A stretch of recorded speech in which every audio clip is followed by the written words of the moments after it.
Hello. Please let me know if you can hear me. It's always the game.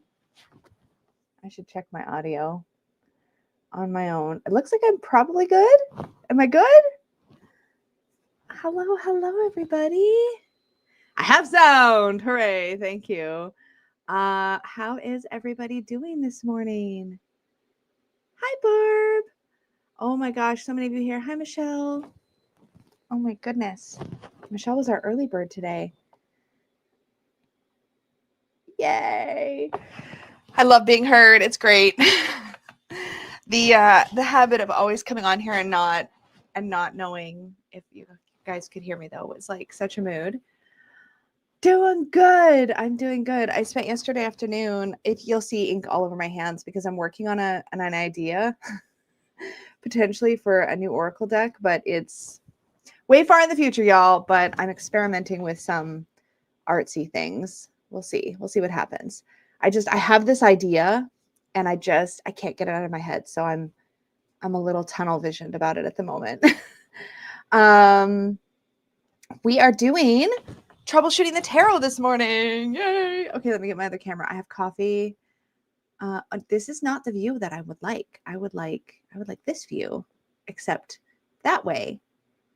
There we go. Why does it look so weird? Okay, there we go. I think it's fine. I have my table. I have my notepad. I have my coffee. I'm going to light my candle. And we're going to chat. I don't need to necessarily have this view up right now, but I just wanted to get it ready. Okay. And I wanted to light my candle. There it goes. All right. Look at this beautiful cloth. This is also me just bragging. This is bragging. Look at this beautiful cloth. Peggy made this. She went live yesterday. Why is it so dark? Hello? Here, let me put something white in here so it can figure life out. Camera. Thank you. Anyway, look at it's the candle that's messing it up. Here, let me just pull that off camera for a second. Isn't it pretty? Isn't it pretty? I'm putting it up crooked. I should move my face, but yeah. See? So pretty. What look emote thing? What look emote thing is so neat? I missed it. Oh my goodness. I know, it's so pretty. She was live on her channel yesterday and she wanted to play around with that idea. So she did, and I now have a new cloth because that's how my life is. Look, you can see, oh my God, like on this camera, my shirt is so like vibrant pink. And then on this camera, it's like, that's more like what it looks like. I don't know what it looks like in real life. A bit of both. I'm just babbling. Anyways, welcome. Today we are doing troubleshooting the tarot. And if you've been watching my channel for a little bit, you see the little videos that get clipped out of this that go up where you all just ask your burning tarot, oracle divination reading questions, and we hang out and we talk about it. And I have paper because I like to write things down sometimes. It's pretty vibrant on the receiving end. I know, right? Should I change it? Is it really annoying? Are your eyes bleeding? I can change it. The emote thing you can hit and it floats up on your screen. Oh yeah, I forgot about that. Yeah. Hey, what's this? Engage with your eye. Oh, I see. That's if I wanted to do a Q&A. Wait, answer viewer questions live. Yeah, that's what I want to do. I don't know what it'll do. Maybe I'll do it. Wonder what this does. I don't know. I'm going to just test this feature, but if I hate it, I might turn it off. What is your tarot oracle divination question? Okay, let me just see if this works. I don't know what it's going to do. Uh-oh. Oh no, it looks weird. Why does it look so weird? Oh boy. It broke my chat, y'all. Oh, I see. I get to flip between regular live chat and questions. Okay. So InfinB did a test. Thank you so much. But I don't see your answer over on StreamYard. But it does keep the questions organized. Actually, this might work. Okay. So I would just need to copy it somehow. Okay. Okay, this seems to be working. Okay, so just drop your questions over there and I'll copy it over. That works fine because I have that open in the sidebar. Yes, that will work. Okay, we will do it that way. That sounds good. Look at me playing with new features on YouTube. Whoa, what did I do? No, go. Why is my, okay. Y'all, I'm having technical troubles, and that's fine. There we go. Okay. Wait, what time is what? I saw a question. Also, if you end up just typing a question into the chat, that's also fine. I will try to snag it. But if you answer the question where the Q&A is, that might work really well. Thank you so much for testing it all. I got to see how it works. It's truncating the question, making it look like, what is your, is it really? Welp. Let me just, I've got one here from Lilith Moonchild. I've also got one from Michelle, who's one of our badass unicorns. So I'll be asking that one first. But I feel like this is something we can, let me just, I don't know. Y'all, I think I'm going to end this. I feel like it's too much for my eyes to track. But Lilith, keep your question. Can you type it just into the regular chat? I'm going to end the Q&A because I feel like that just was very distracting. Just playing around. I love it. So just make sure if you're going to put a question in the chat, y'all, the easiest way is just to make sure there's actually a question mark in your question, because then StreamYard, which is the software that I use, will highlight it for me as a question and I can star it. So let's do that instead. That will work better. Okay. Yeah, just type right in the chat and do that. How do you work out timing the tarot? Okay, perfect. So I'm starting to start questions. Actually, in FinB, yeah, as long as you can use the member question, and then yeah, just make sure there's an actual typed question mark also, because it's a funny thing, but like StreamYard has a new feature that it'll put a little question icon up in the top right of your comment, so I can tell you've asked a question and it's not just a regular comment, if that makes any sense. Okay, thanks for retyping your question, Lilith. I feel like this is so much easier. We're just going to do it this way. This is the way I usually do it. I feel like I overcomplicated it, but I'm also one of those people that's like totally an early adopter. Like if you give me a new technique or tool or something to use, I totally want to use it. I feel like, yeah, this is crooked a little bit. And we can't have that. Am I a little bit neurotic? Yes, I am. Okay, there we go. All right, perfect. Okay, so first up, though, we're going to grab Michelle's questions. One of the perks for Badass Unicorns is they get to ask questions in advance, and I'll answer them first. So we're going to pop that in the chat first, and then we will go from there. It'll probably split it because that's how we roll in these. Yeah, it did split it. Oh, it did it backwards on mine, but that's okay. We get the punchline. So Michelle wants to know, how do you keep the readings you do for yourself fresh in your mind? I find that when I have multiple active readings, daily draws, let's see, monthly readings, long-term situations, etc., it's hard to remember all the guidance I get. Do you just rely on journaling, or do you have other tips? So, and yeah, y'all feel free to throw questions whenever in the chat, and I will star them as I see them. So, and then they get added to my list. So that's what I mean by star them. I will add them to my list. Holy cow, by the way, 47 months in FinB has been a member. Congratulations. That's amazing. So the question is really like, you're doing all these readings. How do you keep them fresh in your mind? So let me run you through the stuff that I do and what different things I have tried and how it's kind of worked out. So it just depends. That's the short answer. But the long answer is it kind of depends on the goal of the reading, how you want to keep it in mind. Sometimes you don't. So like, for example, a reflective reading, for me, the purpose of that is to sort of take a minute, contemplate, take in information about whatever period of time I'm reflecting on. Maybe it is the last day, or maybe I'm looking back on the last month and I'm doing a reading about what can I take away from that period of time. Members of my Unicorn Fam channel membership know that, or Magical Unicorns know that in my monthly member readings, when we have a birthday reading, I'll do a reading that is all about like, what can you learn from the past year? What's your gift in the present? And what can you focus on for the upcoming year? Well, the past portion is your reflection portion. What can I take away? What's my lesson? And yeah, in that case, I would say journaling is really, really beneficial. I like to, there's a couple different ways because we have technology, which is amazing.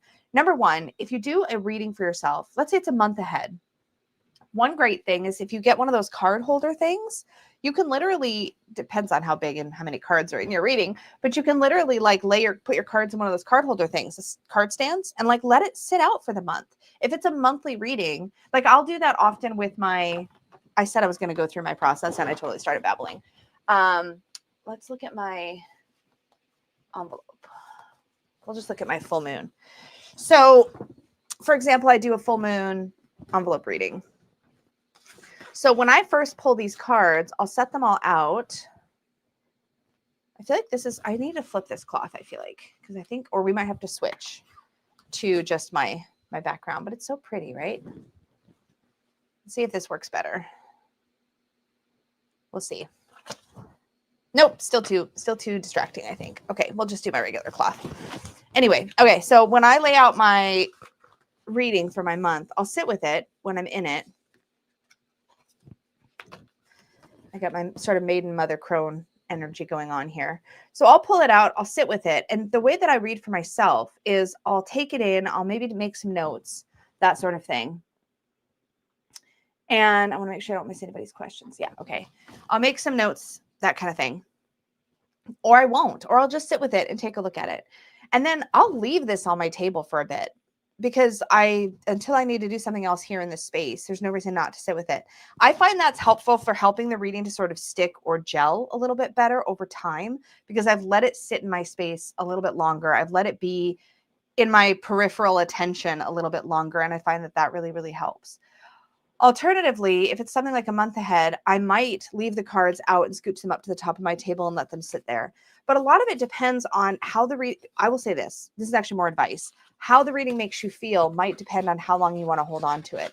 For example, a reading that makes you feel kind of anxious or worried about, let's say you get the Tower for a month ahead and you're like, shit, when's the Tower? If you leave that in your attention and focus on it, and you're the type of person to get kind of in your head about it, then that's not necessarily beneficial to you, right? Because what you really want is to be able to get what you need from the reading and then process it, take in the information and move on, I think, in that case. But if you're not the type to be getting anxious, if you're the type where you are going to just want to like continue to reflect, let's say you get the Tower and you've taken that as a message to yourself that it is time to start breaking down all the mundane routines and habits that are not serving your best interest because they're keeping you distracted from what really matters. Well, then you might want that Tower visible and out or mentally available to you a lot longer. And then there's different options. So you can take a picture of your spread and you can make it let me just babble since I'm not showing anything right now. You can take a picture of your spread and you can make it your computer's desktop wallpaper for the month. One thing I do a lot in daily draws, in fact, I did this probably for at least a year and a half pretty consistently, is every morning when I would pull a single card. This is really great for single card pulls because of the orientations of our phones. But if you pull a single card and you take an image and make it your phone wallpaper for the day, that's a great way to keep it kind of front of mind. But again, I think the most important part of this is understanding whether or not you want to keep it front of mind, whether that's beneficial. If it's beneficial, then yeah, make it your phone wallpaper. Print it on some sticker paper and stick it on the front of your, or print it on a little piece of paper or take a copy of it at your copy machine and cut it out and clip it to the front of your planner for the day or in your daily page, whether or not you keep it there permanently. Or maybe you tuck it into your wallet in front of your debit card. What happens if you pull the 4 of Pentacles, for example, and that's your card of the month? Then yeah, you might want to take a picture of that reading and put it on your phone where you use your Apple Pay or your Google Pay or whatever. Or you might want to print it out and put it in front of, like I said, your debit card or your Visa as a reminder of your intention that month to maybe be more mindful of your risk-taking or your not risk-taking. So there's a lot of ways that you can carry a reading with you. I once got a card, I think it's literally the 4 of Pentacles. If I could find it's in the other room or I would go grab it, and it's also naked. It's a naked image. It's a naked tarot card. And YouTube doesn't like that so much. But it was from a deck. I want to say it was the Fat Folks Tarot. It might have been. And I had done a reading with it that day. And the 4 of Pentacles came up. And it literally, something about the character on the card was more masculine female and reminded me of Peggy and was just sitting there like glaring, 4 of Pentacles style. And I was like, oh my God, this is such a Peggy, be my good angel on my shoulder moment. So I literally took a picture of it with my Canon Ivy, and it has lived in either my wallet or my planner ever since. And it's been like 2 years now. So it just stays there as like a Peggy thing.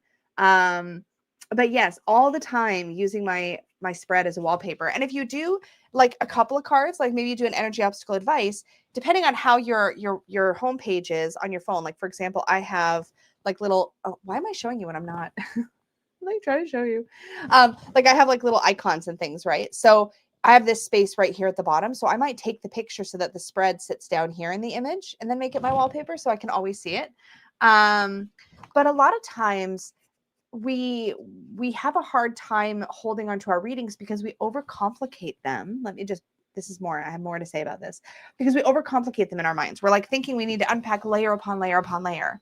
But what happens if you start to challenge yourself in the readings that you do for yourself to distill it down to one essential piece of advice or one essential affirmation? And if you can do that and then you write that thing down, and if it's like a card of the day, you just have to write it down once. But if it's like for your month, you could write it every day. You could say it to yourself every day.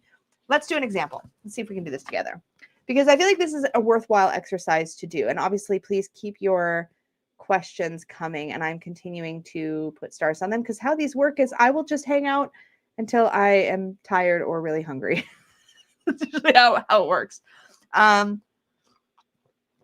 So don't be shy about asking your question. Okay, so I'm going to grab, actually, I need a shuffled deck. Let's grab a shuffled deck. What should we use? Let's use my Little Mons Tarot Travel, because it's right here and I feel like it. I end up using these because they're in my little basket next to me a lot when we're doing these things. Okay, so I can put my monthly thing away. So let's do like a 6-card reading, actually, because I want to show that you can do this even with like a fair amount of cards on the table. So let's say this is going to be my week ahead. I want to do a week ahead. That's what I'm going to do. Or I'm kind of thinking about the next week as I shuffle or whatever. All right. So I don't wear long sleeves very often. They drive me nuts. I'm used to having my arms like free to move around. And I'm very mobile with my arms and hands as I talk, as you may have noticed. All right. Let's see. I'm like that too when I'm reading for others, Lilith. I don't remember other people's readings, but this is a really worthwhile thing for doing for yourself. Okay. All right. So I'm going to do, like, let's say just my week ahead. What do I need to know for the week ahead? And I'm going to do my sort of open style 6-card reading here. And I showed this in a recent, was it Conversations with the Cards? I think I showed this. Because the idea of that series that I'm doing, Conversations with the Cards, is that I'm trying to show you how to read the cards without needing fixed card positions, right? So reading them in combination, and we do just 2 at a time. But this is kind of what we're building toward, I guess, in that series, is being able to do this kind of a thing. So I like this 6-card grid because it gives me a couple of things. It gives me sort of conscious and subconscious. It gives me sort of a timeline of sort of a flow of time throughout the week. So we could look at this as sort of early week, midweek, end week, or I could look at this. That's how I kind of focused it. But if I didn't focus the question on the week ahead, I might look at this. Gosh, we're still crooked. It bugs me. Okay. Or I could look at this as past, present, future kind of thing, right? So with that being the case, let's just start. Oh, and I also like to kind of look at above, like, did I say this already? Conscious, subconscious. So this is kind of my like standard grid.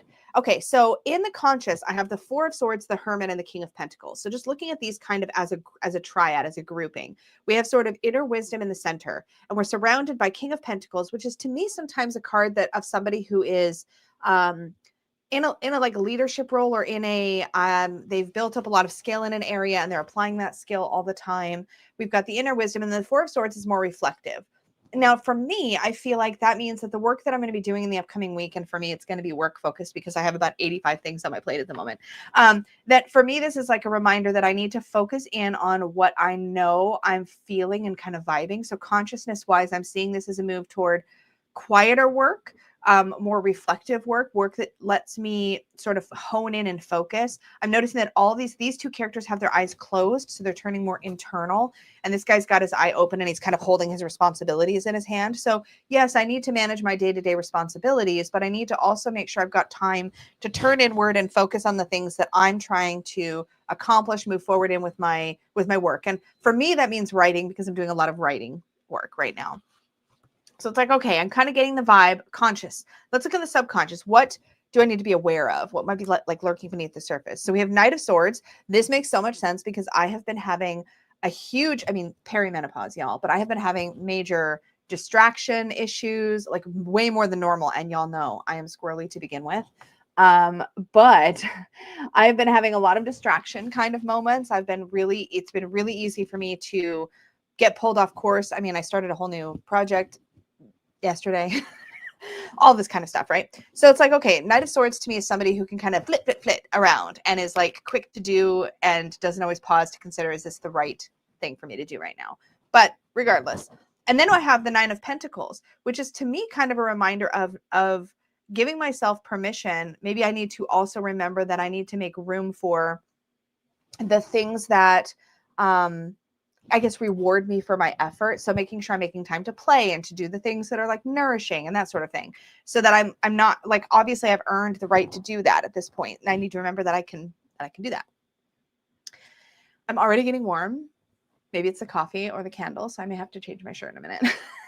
We'll see how that goes. And then the Knight of Pentacles, particularly, so we'll start to pair these up in a second. Let me just start with the base layer. The Knight of Pentacles is for me almost always a reminder that slow and steady wins the race, right? This is my tortoise compared to my hare. So yeah, exactly. I know, right, Barb? I know. And this is the thing with the Knight of Swords. It's like, Lisa, chill out. But like sometimes like the muse grabs you and you're like, I need to do this thing. I might even just tell you guys about it just to see what you think. We'll see. I'm terrible at keeping secrets anyway, so we'll see. But it's like a way future thing. Anyway, back to the see what I mean about the Knight of Swords? It takes nothing. It takes nothing right now. Anyway, Knight of Pentacles is my slow and steady wins the race. And you can see these opposing energies, right? The Knight of Swords is like pulling me off course. And the Knight of Pentacles is trying to get me back on course and telling me to slow my roll a little bit, right? So I can see that in the directionality of the cards. Now let's pair them up. So Four of Swords is my card of like needing time and space to think and to like, exactly, Lilith, yes. This is my card of time and space to think. I can't do that if I give myself no time and space to think. If I fill every spare moment with another distraction, I'm not actually giving myself the time I need to percolate, right? So that's the pairing kind of here. Now we have the Hermit over the Nine of Pentacles. Yes, I want to be focused. I want to lean into my inner wisdom, but I need to remember to use some of that energy for myself as well, the Nine of Pentacles. And then finally, the King of Pentacles. Yes, I have responsibilities and I need to carry them, but I don't need to accomplish every single thing right now. Okay. I totally just breathed in my own saliva. I hate it when I do that. Okay, so you've been with me as I sort of unpacked this whole thing and verbalized it, right? Now, let's say you were doing this reading. Let's say you're me. What is one very core, useful piece of advice, an affirmation or an advice, single sentence, we just super distill it down, that I can take from this reading into my coming week? Hit me, throw it in the chat, roast me. I don't care. You do that. Actually, you guys type that. I'm going to literally go change my shirt because I cannot. So I'm going to mute my microphone so you don't hear all the rustling, but I'm going to go change my shirt real fast. You guys give me some ideas. What would you say is my good distilled single sentence piece of advice based on this reading?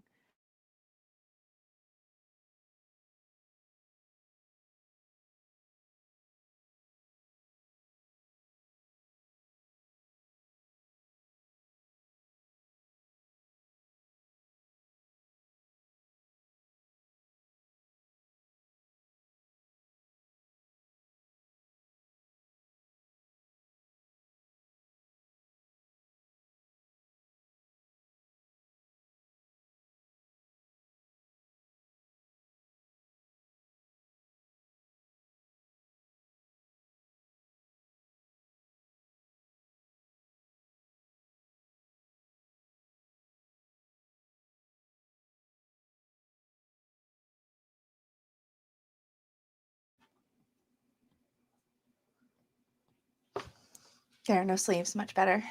Okay, let's see what you guys came up with. All right. So Michelle says, slow down and be thoughtful and deliberate about what I do. Love that. Balance, says Infinity. Exactly. It could be just a single word. Lilith says, don't forget to do some self-care, and also slowing down to process will actually help you sort out all the things you want to do. Yep. Take your time. Things will fall into place. Wow, you guys are the best. Slow your roll and have fun.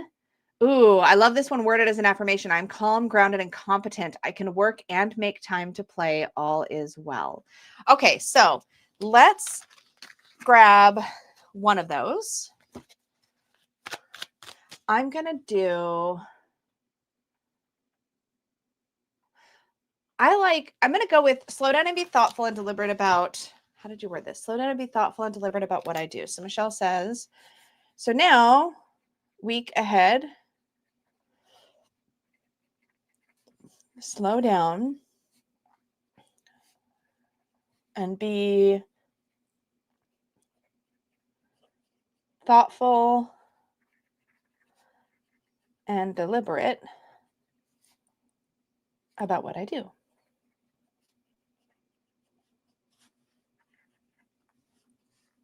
Perfect.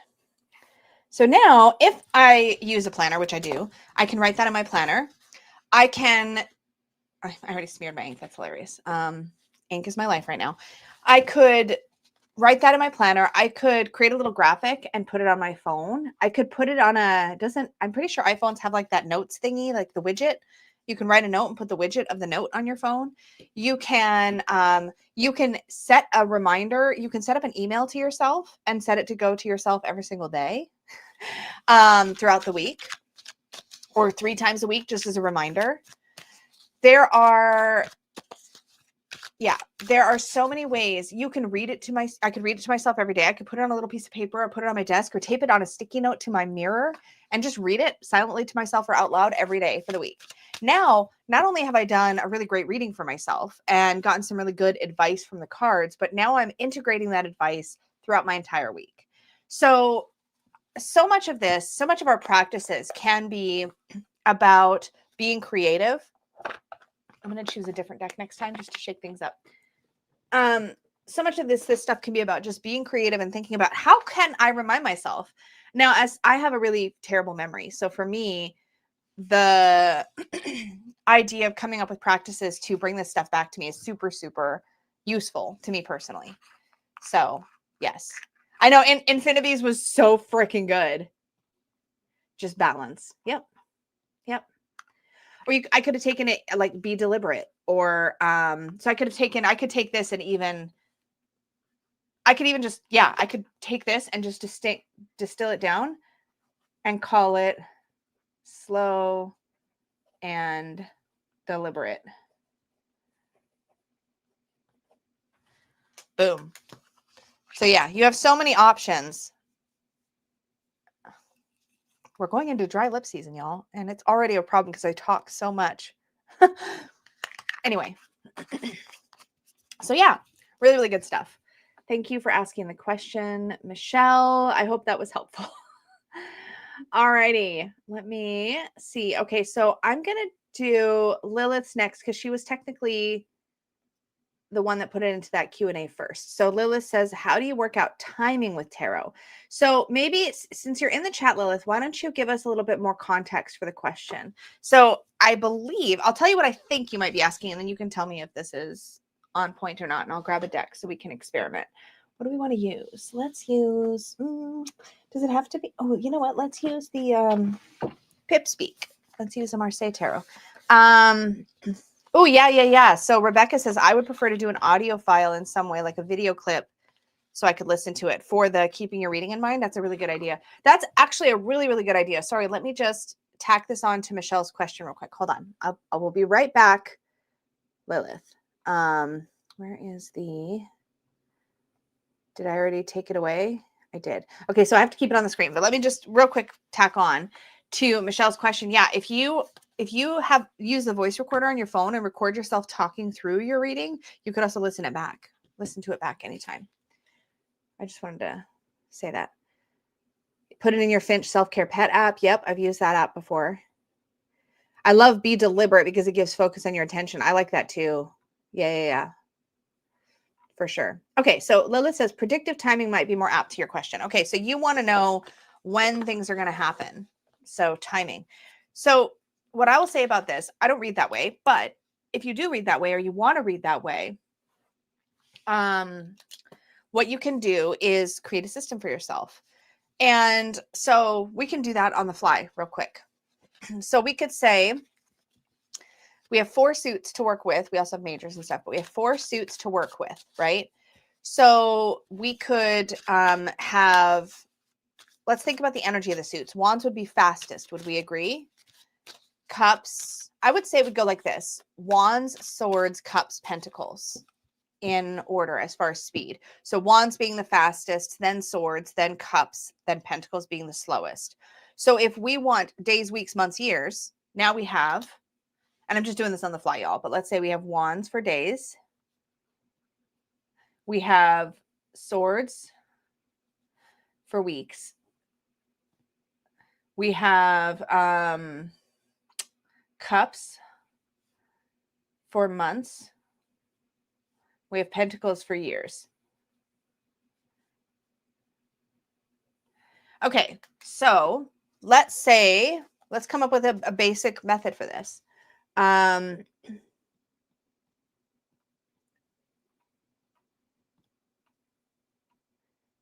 and yes, no questions. Yeah, totally. If somebody can ask the question about yes, no, we can add that to the list too.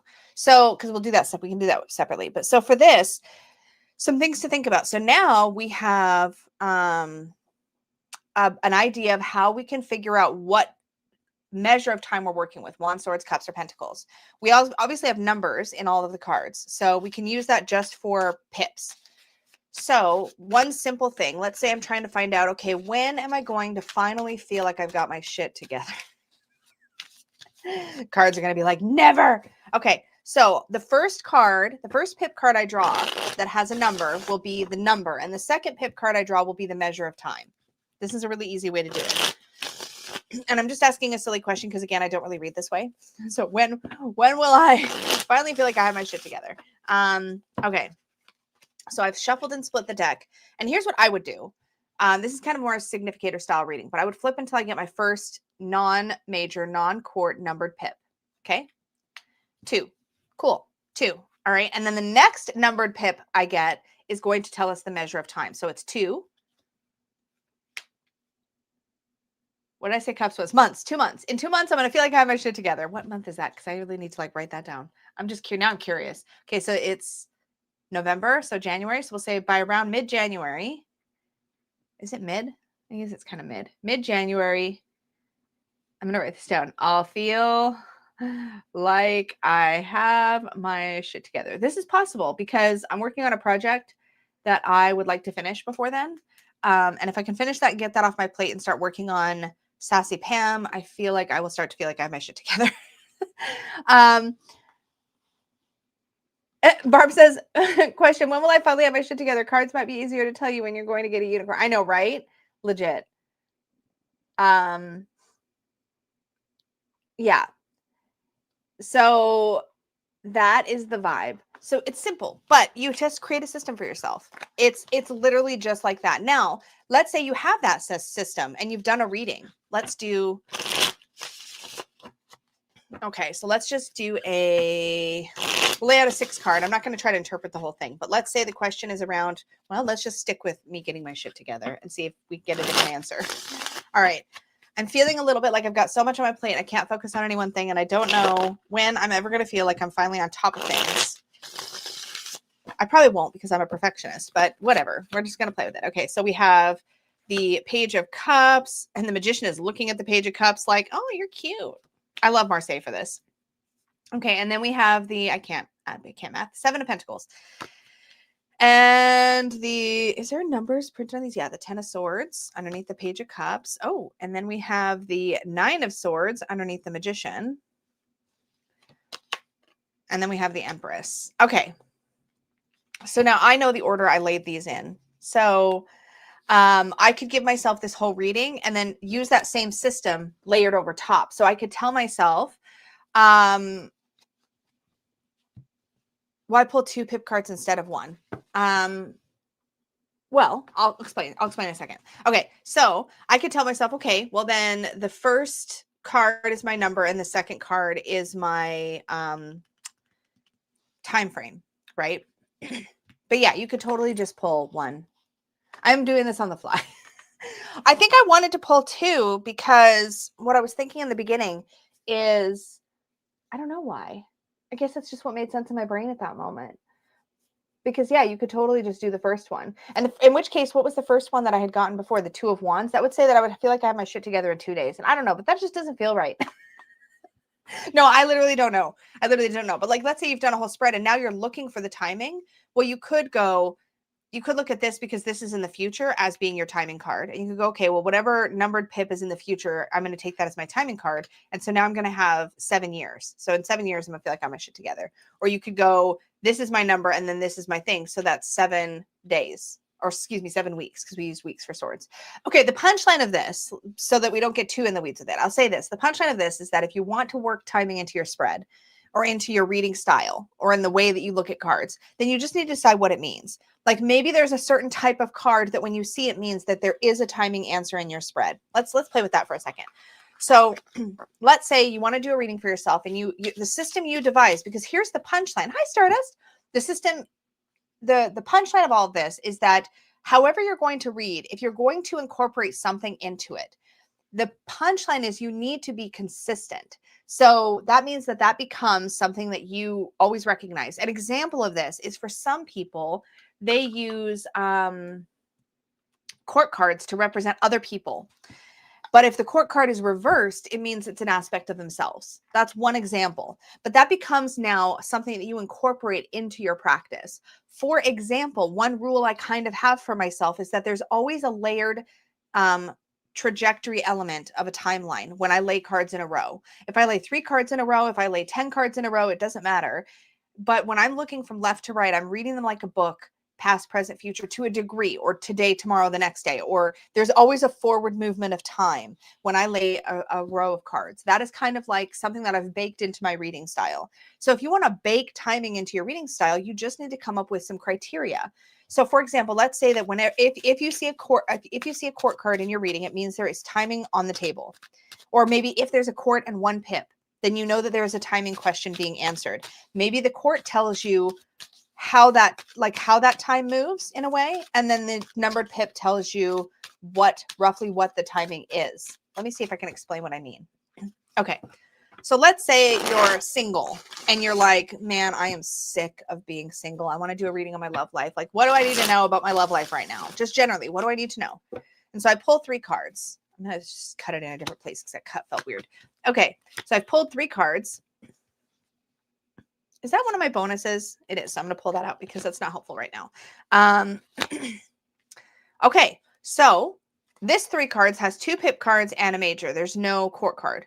That means that timing is not being given to me in this reading, but I am going to get to read these cards and learn an answer to my question. Okay, let's do another 3. So now, again, we have the tower. That's super fun. And again, majors and a pip. So we can read these cards about how my love life is going, but I'm not getting any timing. Now we have, okay. We have 2 court cards and a pip. So based on the system I just said, that I just like made up in my head. Okay. Now we have the Knight of Wands and the Knight of Pentacles, right? And they're both looking towards this 4 of Cups. So now, of course, I'm going to read the spread. I'm going to interpret it. And then I'm going to go, okay, well, I've got 2 court cards and I've got a pip. So we know timing is being addressed. So we're looking at a period of time of about 4 months. And these are both a fast moving and a slow moving court card. So now I'm like, okay, maybe it's going to feel like that 4 months is going to go by quickly. Maybe it's going to feel like it's going to go by slowly. Maybe it's going to feel like first that I'm going to get there like tomorrow. Maybe I'm like dating somebody right now and it feels like we're making progress. And then it's going to all come to a screeching halt and then everything's going to drag until I get to that 4-month period. So I guess what I'm saying, like with 2 core cards, it definitely complicated it. But like, let's say we only had 1. 4 months, it's going to feel a little bit slow, right? It's going to feel extra, extra slow. Are you guys following what I'm saying? But I'm making this up. And that's the punchline. That's the point of all of this. You can make it up. But once you make it up, then you need to start incorporating it in every reading. So let's say I did a reading about work and I'm like, man, I feel so busy. I really want my work to feel like it's more structured. What do I need to know about how to approach my work? And then I pull a few cards. All right, so now I have 2 pip cards.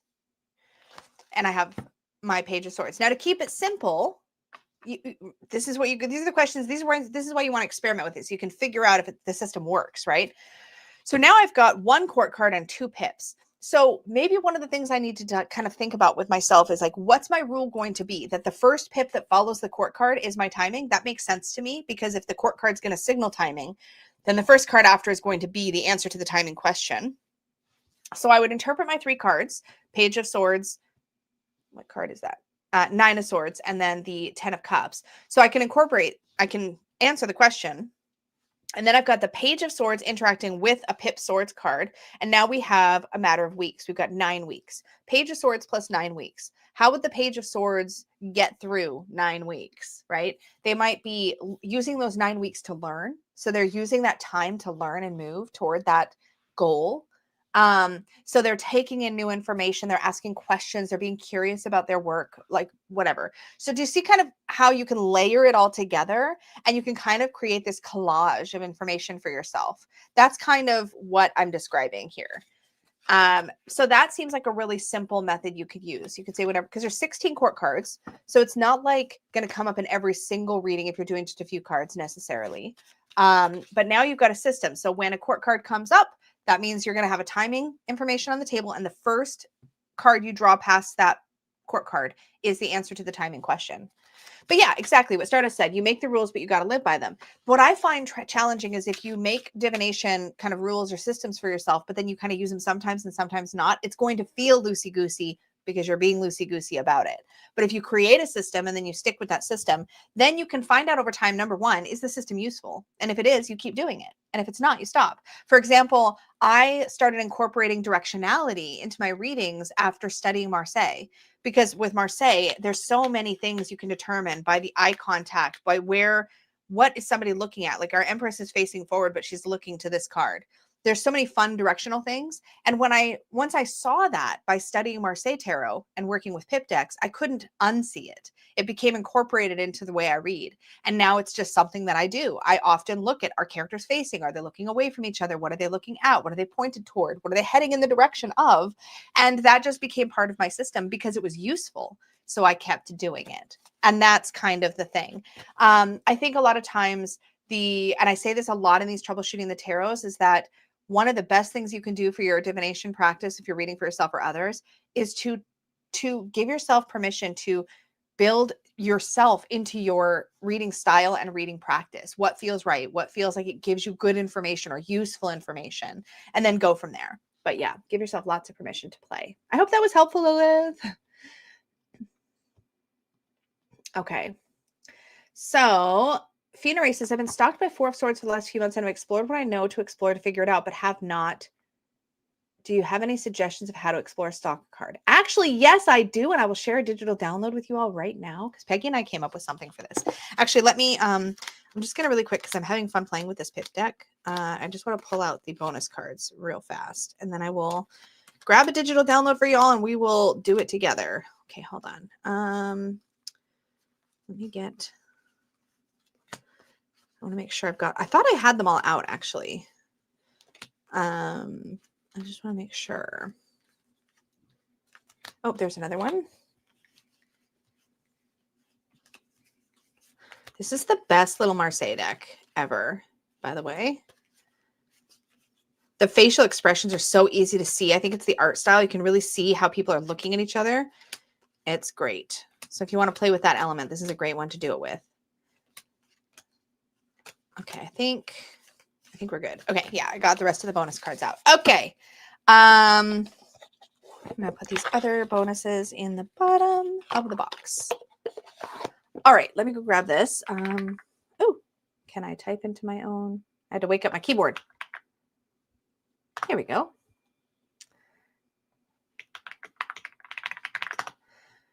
All right, I'm going to share a link with y'all. Actually, what I'm going to do, how am I going to do this? No, thanks. How am I going to share this? Actually, you know what? Why don't you guys just write this down? Because this is actually really easy.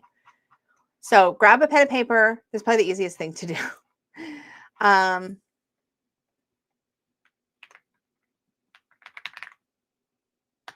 There it is. Okay. So Peggy and I created this exercise for our exclusive Sassy Dragons download. It's called What the Fuck Do You Want, Stalker? So it's an activity for the one card that won't leave you alone. So here's how it works. You said your stalker card is the Four of Swords. Okay. So here's how it works. There's two different ways to do this exercise. The first exercise is to intentionally grab your stalker card for the deck and then do the exercise. The second way to encounter and work with your stalker card is to deal with it the moment it comes up in a reading. It does not matter, as long as it's a reading for yourself, obviously. It doesn't matter if the reading is like, whatever the reading is about, it doesn't matter. You literally just stop the second it shows up or the second it flies out of your deck when you're shuffling, and then you immediately stop what you're doing and you do this exercise, okay? So it's basically 3 steps. You either intentionally pull your card. Gee, Peggy's personality just never comes through at all. I know, right? We should do Sassy Dragons for this. What am I thinking? No, I'm just gonna stick with this because I don't want to. I will overthink it. Okay. So you said yours is the Four of Swords. So let's just intentionally pull out the Four of Swords, and then we'll do the exercise. My camera keeps getting so dark. Why? Oh, is that it? Oh, that's very beneficial. Okay, cool. So we've got your Four of Swords. And you can do this along with us if you want. And then you're going to pull 4 context cards, okay? The positions are, I'm going to give you the positions, but you're going to lay them out beneath. So you're going to shuffle while you're looking at you literally can stop doing this in the middle of your spread. I'll show you what that looks like. But let's say you're pulling a Celtic cross and that's just in there. You're just going to stop and you're going to pull your cards specifically for this. So you're going to stop, shuffle for the stalker card, deal with it right then and there. Like, be like, I am dealing with you. I am going to face you. I'm not going to keep letting you irritate me. I'm going to find out what the heck you're telling me. Okay. So you're going to pull your context cards. 1, 2, 3, 4. Okay.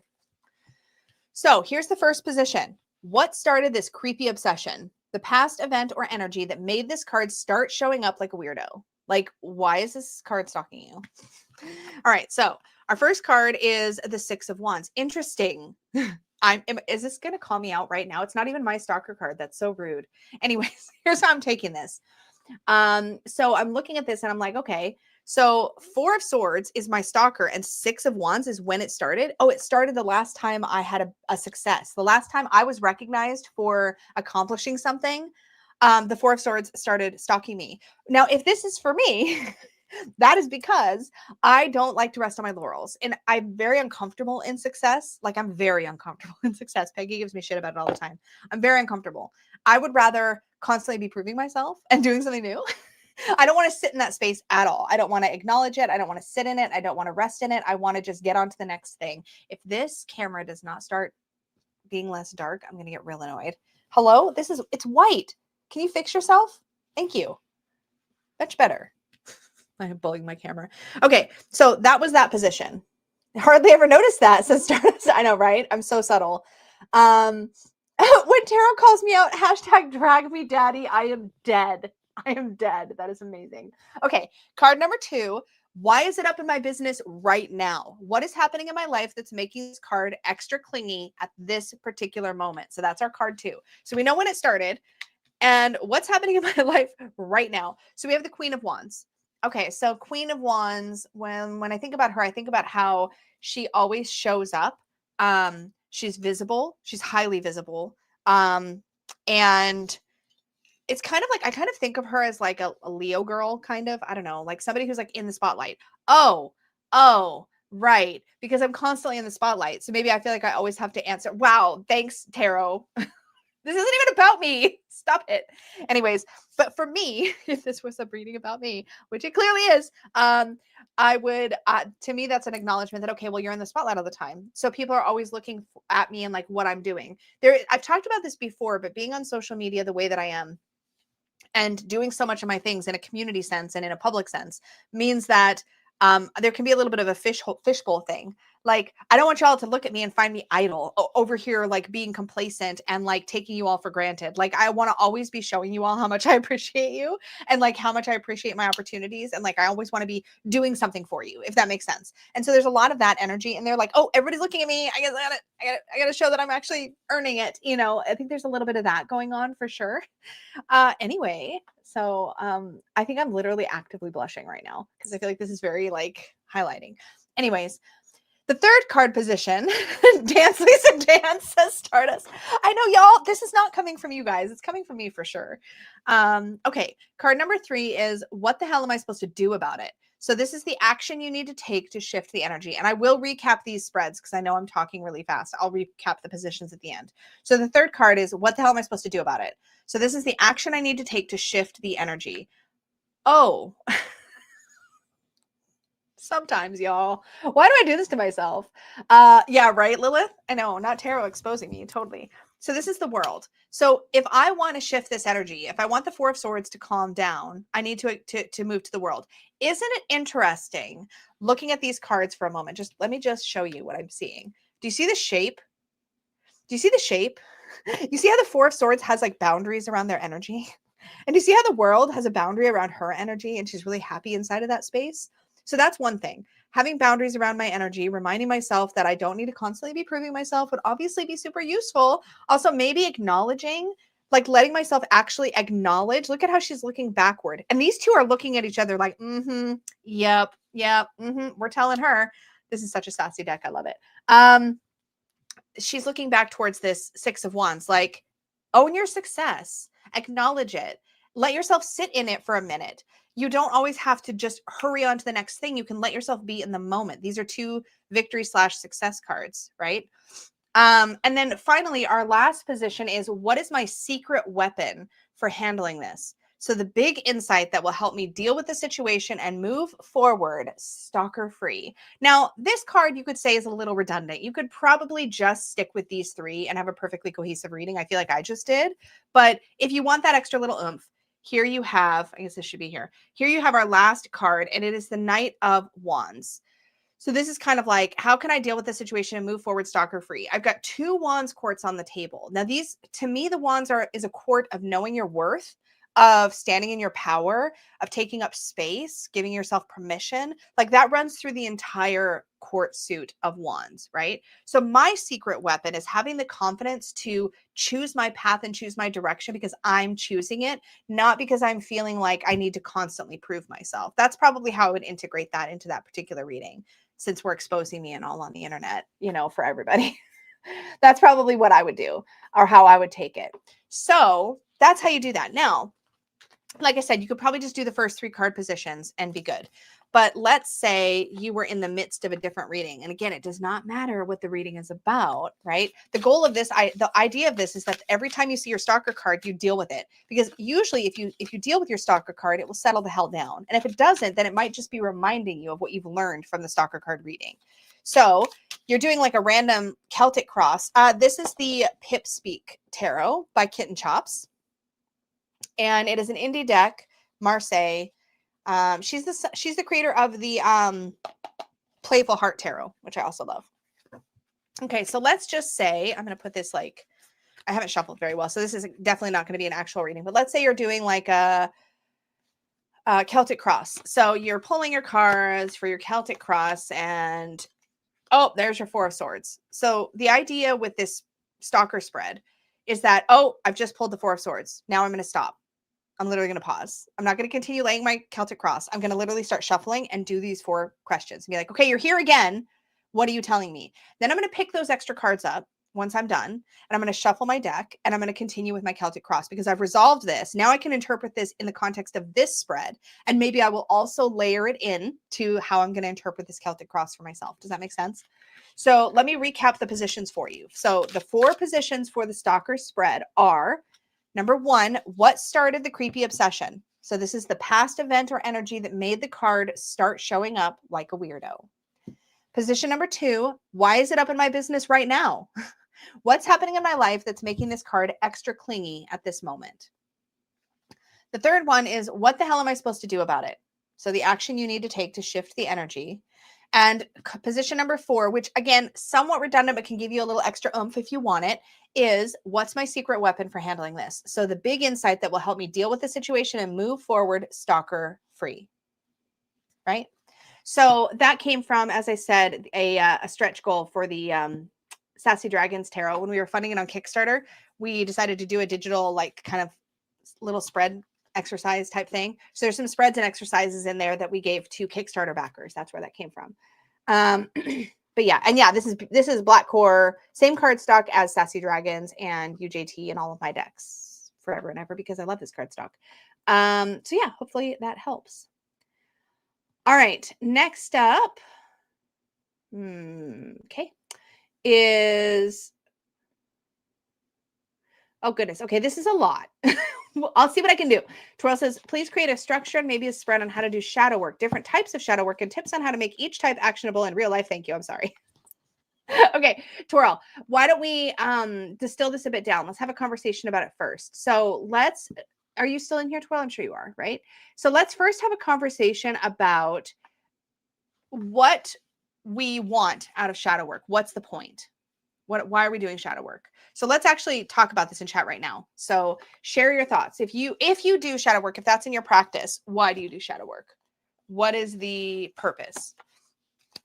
Let's start there. And if you're comfortable answering, Twirl, you can answer. And then anybody else who wants to chime in, what is the reason? Because I think that's something we need to start with. If you're going to do shadow work, I think sometimes we're doing shadow work because we think we're supposed to. But like, if you don't have a reason to do shadow work, if that's not something that feels like doing intentional shadow work as opposed to just getting read to filth by your cards randomly, like happens to me. So let us know the why, because the why is where we all need to begin. If we're going to do an intentional practice, we have to start with a why. Fina Ray says, to find the limiting beliefs that are keeping me from being authentic. Ooh, that's good. Okay, we're going to write some stuff down. Okay, so we're going to say to address limiting beliefs. Okay. What else we got? Hello, Norway. Hi, Linda. Ooh, to heal childhood stuff. Yep, that no longer has use. Yep.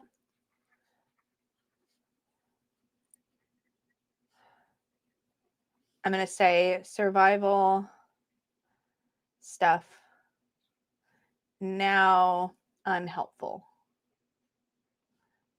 Okay. Yep, childhood trauma. Got that. Got it. Okay. To deal with what I don't deal with. Ooh, yes. To deal with, I'll say what I avoid. It's a great one. Anything else we can think of?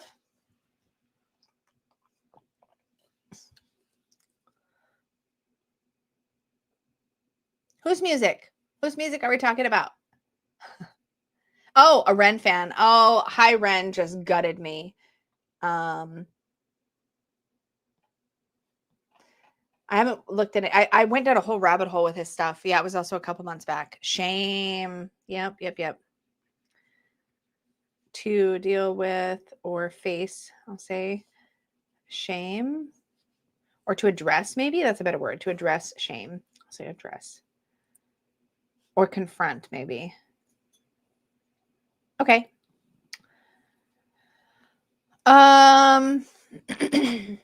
Ooh, to process grief that's been shoved under the carpet. To process repressed grief. I'll put here in a little slash other emotions, because sometimes we also repress like anger, resentment, stuff like that. Okay, cool. I think that's a good starting point. So the question was essentially how to do shadow work, different types of shadow work, and tips on how to make each type actionable in real life. Okay, we're gonna keep it generic though, because otherwise we could do an entire workshop just on shadow work, and maybe I should. But for now, we're gonna try to address this in just a really simple way. So first off, how to heal. I need my shuffled UJT, I think. Actually, I might use my shuffled UJO for this. Those are my unshuffled.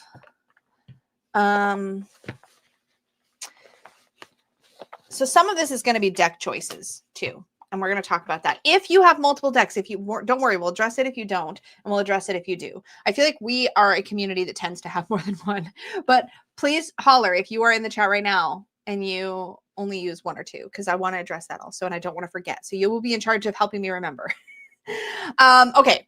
So shadow work to say, okie dokie, I can work on cleansing this wound. Yeah, exactly, Rebecca. Okay. So we'll say, yeah, healing wounds. I'll just say to heal wounds, heal old wounds. Okay. Now, I'm going to tell you a little bit about how I perceive shadow work. I've talked about this in my book, The Self-Worth Path, in much more detail, but I'll try to like bring it down to this. And I'm speaking about shadow work as somebody who does shadow work and has defined it for myself since I was like 20. So there are layers here when we talk about shadow work that we need to understand. There is technical definitions of shadow work that are associated with Carl Jung and psychological work. And then there's also, like, I encountered, and I think there's a lot of overlap in the Venn diagram between these two, but I encountered shadow work as a spiritual concept. It was in my first spiritual group I was in, like witchy group I was in. And somebody said to me, this is how they described it. I'm going to just say to you, it's like this, that doing work on yourself in general means that at a certain point, your internal psyche, your structure is not going to want to let you in to some places that it would rather you stay the heck out of. And so at some point when you're doing personal growth work, you're going to hit this, you're going to kind of encounter this like being inside of you that is trying to block you from doing that work. It's like, no, don't look at this. This is uncomfortable. And it was kind of an anthropomorphized or like personified way of looking at the part of yourself that keeps those things hidden that it doesn't want to look at or deal with.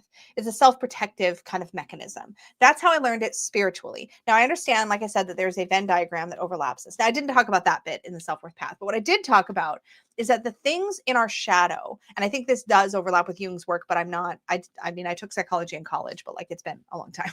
Okay. But as I understand it, the shadow in Jung's work does overlap with this, but the idea is that these are things that make us uncomfortable, that we don't want to look at. You guys gave some great example. This can be childhood stuff. It can be dealing with what you avoid, repressed grief and anger. Repressed here is a very interesting keyword because things we tuck into the shadow, I like to think of it as our internal dusty attic. These are things we put away because we don't want to look at them, deal with them, feel them, experience them, or address them. And so we stifle them. These qualities in ourselves, or these things about ourselves that we repress or stifle, aren't necessarily inherently bad, right? Sometimes we stifle them because we know it's like a bad habit and we don't want to look at it because it makes us uncomfortable and we don't want to deal with it. Sometimes it's something that's good for us, but that just makes us feel vulnerable or exposed. So we tuck it away. So let's look at some examples. So you would have positive, neutral, and negative aspects of shadow work. So, or pieces of yourself. It's not just bad things that we tuck away, not just grief, not just anger. We might put our ability to experience joy into the shadow because experiencing joy is risky because it means it can be taken away from you. We might put a desire to perform, like to literally to play and perform. Like maybe we want to be on some kind of a platform. Maybe we want to speak publicly. Maybe we want to do some activism. Maybe we want to get into politics, but we don't actually because we have terrible stage fright, because as soon as we get on stage, it doesn't work because we're terrified to be exposed in that way. Yeah, like Infinity says, it could be the ability to see positive outcomes. We're so used to, or more comfortable with, more conditioned to heartbreak that we don't let ourselves even consider positive outcomes. So as you can see, something can be in the shadow that is both good, neutral, or is negative. There's a lot of things in shadow work where we're addressing our own maybe bad habits, things about ourselves we don't particularly like and that we would like to change, but that we avoid because it's uncomfortable. I would say that is where most of us go in our brain when we think of shadow work. So the key thing is to remember that anything can be in shadow. It doesn't have to be bad or negative. So we're not necessarily going mining for our flaws here, but in my practice, that's a lot of what I end up doing in shadow work because it's something that I feel is important for me. So we have our whys, we kind of roughly know what shadow work is. And then the question is basically how to do it. Well, you can craft your own practice. And this is where personalizing what you're doing is really a good idea, because I should have put this on a different, there's some way I can open these. These are like rings that I can open, but I don't, there we go. Okay. it's like a hook mechanism.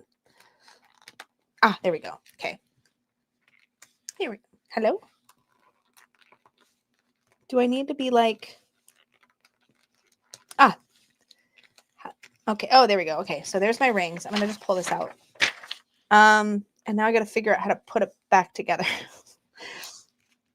Okay. So I hook that one and then I hook that one and then they all kind of go together. Okay. Okay. Okay. I got it. I hooked that one. All right. Cool. Okay. So now we've got our reasons. So let's start off with something really easy because this can be intense. And we'll start off with to address limiting beliefs. So we're going to say our goal here is, I don't know why I did that whole thing to pull out when I could have just, it's fine. It's fine, Lisa. Limiting beliefs. The reason we start with a why is because you can create any practice for yourself if you're starting with your why. Okay, so my why is I want to address limiting beliefs. Okay, so it's plural, so I'm assuming there's more than one. And this is something you can do when you examine your own writing. So if you write this stuff down, if you do what we did together as a group, but you do it on your own. So you're like, okay, I want to do some shadow work. Why? And you write down your reason. Then you can look at your reason and see how you wrote it. So like we wrote limiting beliefs plural. So there's more than one, right? So now we can design a practice. Pretty easy. I say pretty easy. I don't mean to say that in like a weird way, but like what I mean is we have a starting point. So we know what to do next. I think we know what to do next. So let's actually explore this as a group. So now you have your why and we want to pull cards. So what's a natural place to go from, if we want to address limiting beliefs, what should we do first? What do you think would make sense to be the first part of our little practice?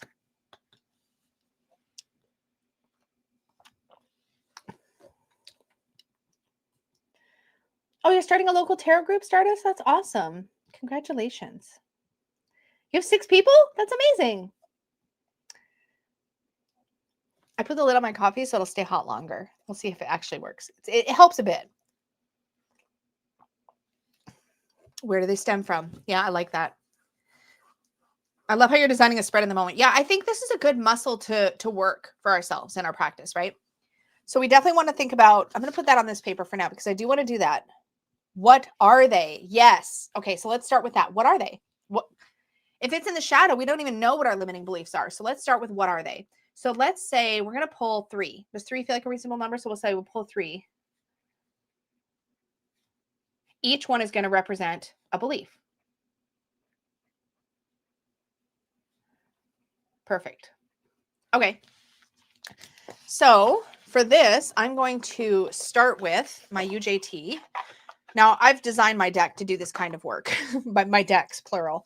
So I feel like using my own decks for this is going to make it easier for me to show what we're doing. But so I'm going to do 3 UJT cards to represent 1 for each limiting belief. Yes. Yes, yes, yes. Okay, so we'll start there.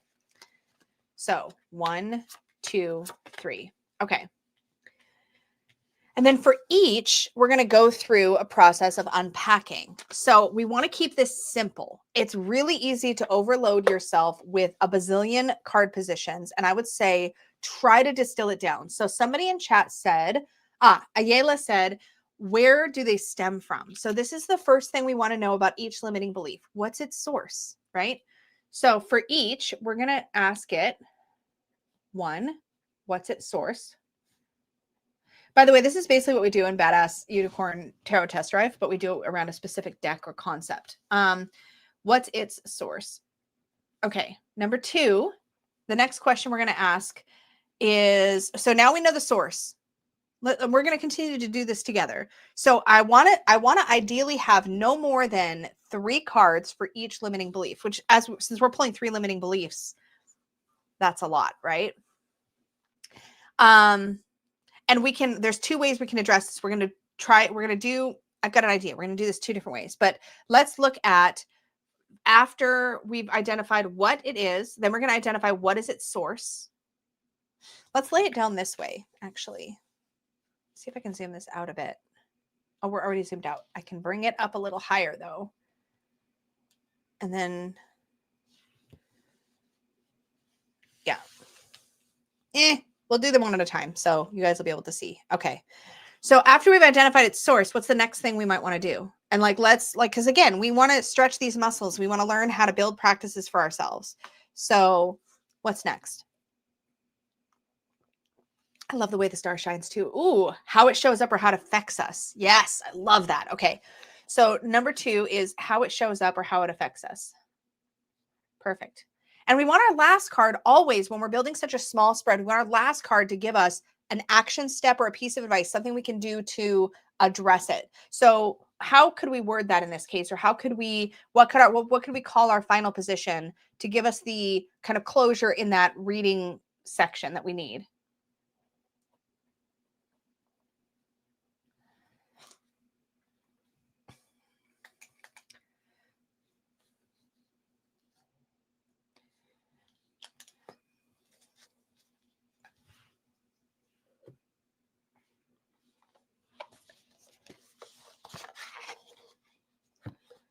Ooh, how to free ourselves. Oh, I like that because the idea is limiting belief.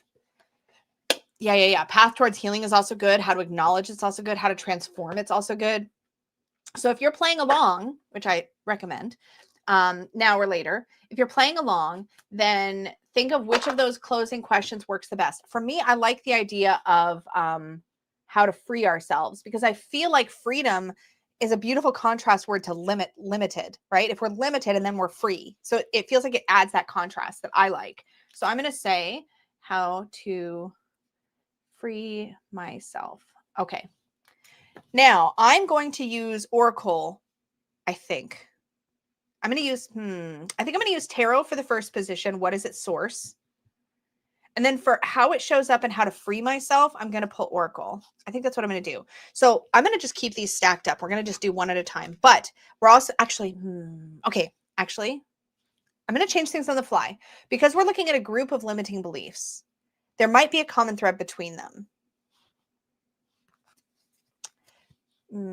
I'll do that second. I keep tossing back and forth. Okay. We're going to do one at a time. Okay. So we'll do the first one. And I have the 7 of Fire. Now, in this story, Mystic is protecting this little baby dragon from these onslaught. And it is finding it easier to build this boundary or build this safety around herself because she's protecting somebody else. It's a little harder for her to maybe do that for her own sake, but doing it for the sake of something more vulnerable than her is easier. And so in this case, Mystic is like, nope, y'all aren't gonna, not today. Like, not today. We're on the high ground. You're not getting here. We're not doing it. But as a limiting belief, this does identify for me that it's harder perhaps to stand up for myself without doing it for somebody else, but just on my own behalf. Okay. So a limiting belief maybe is that I am not worthy of defending all by myself. Like, I'm not worthy of protection. I'm not worthy of defending. So let's say that's the limiting belief. Now I'm going to pull a tarot for what is the source? Where did that belief come from? I think we're just going to do one and then we're going to look at them as a group and see. I think that's what I'm thinking because otherwise this will take a little bit too long, I think. Hello, Moonstar. Okay, so limiting belief is I'm not worthy of protection or I'm not worthy of defending.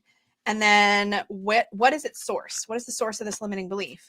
Ooh, the 2 of Water. That tells me that a past relationship perhaps is the source. And perhaps a past relationship, or probably, like in my case, since apparently this is all about exposure for me today, I've had multiple people that were very, very close to me in my life who were very complacent when I was harmed. And sometimes didn't even believe me. In fact, a fair amount of them didn't believe me. So I have a lot of people in my past who are like, no, you're being dramatic, you're being sensitive, whatever. And so there was this lack of understanding and support that made me feel very alone and made me think that maybe I didn't, shouldn't be defending myself, that kind of thing. Okay, so now I know where it comes from. Ouch, because these kinds of readings are very pokey. Also, this is probably a good time to remind you that when you're doing this kind of work, it is always a good idea.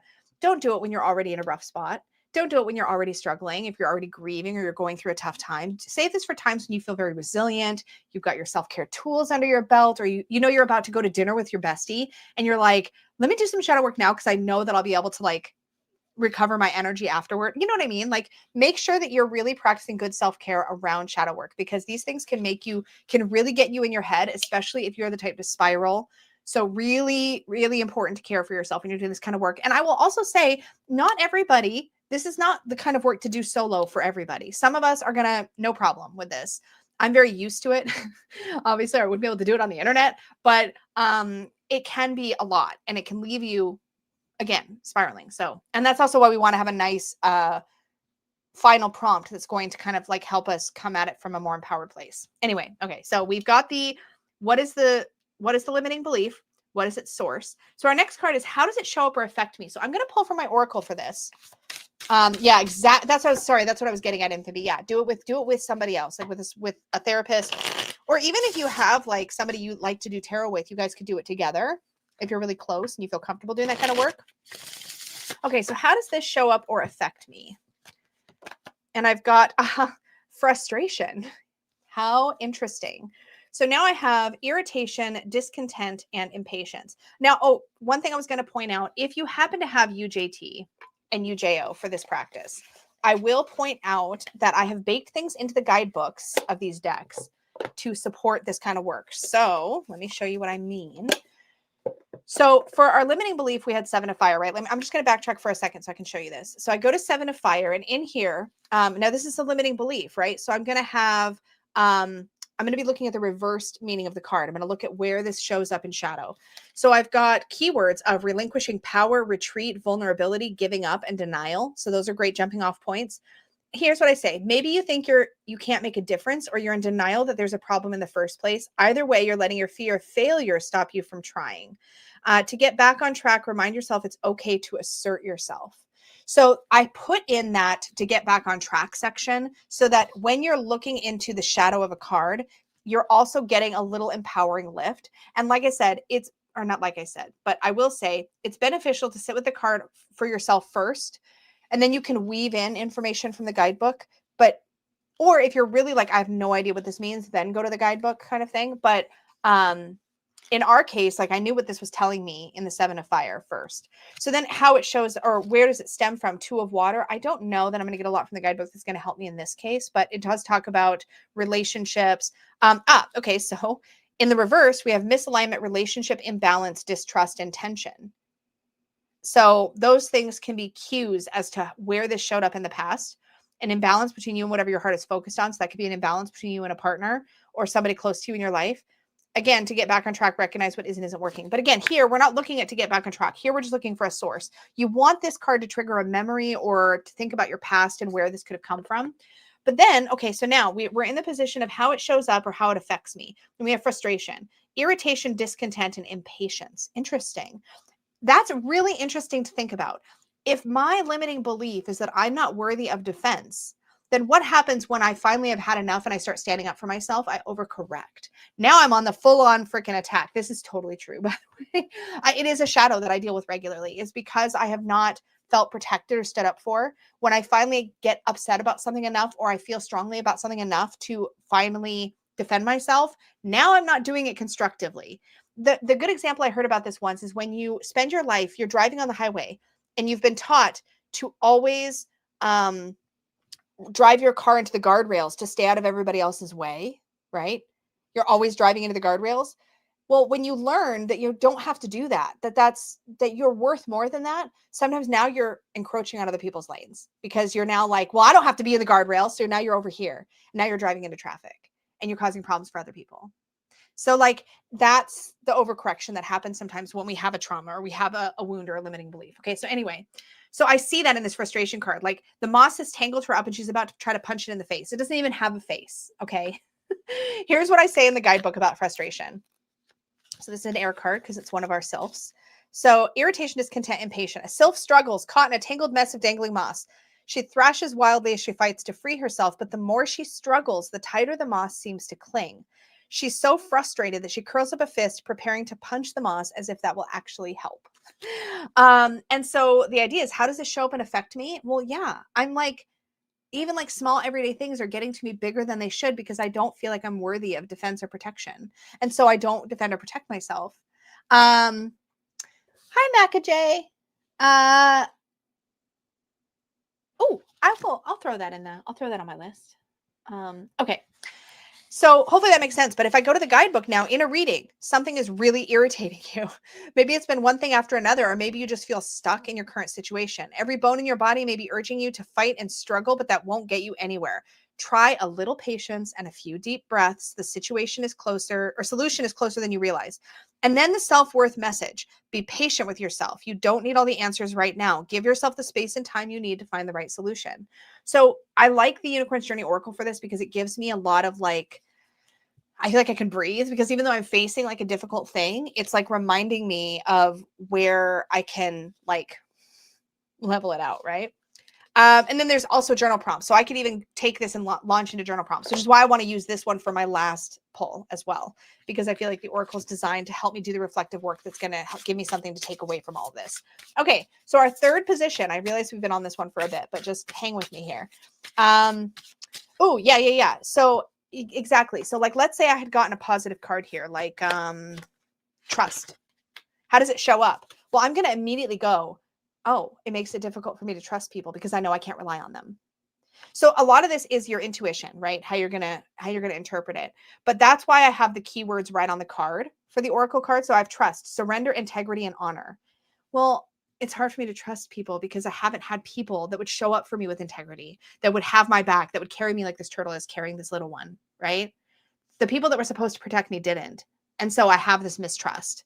So it's a lot of it is, again, trusting yourself intuitively to know what the card is telling you. But I have designed the Oracle hopefully to make that easy.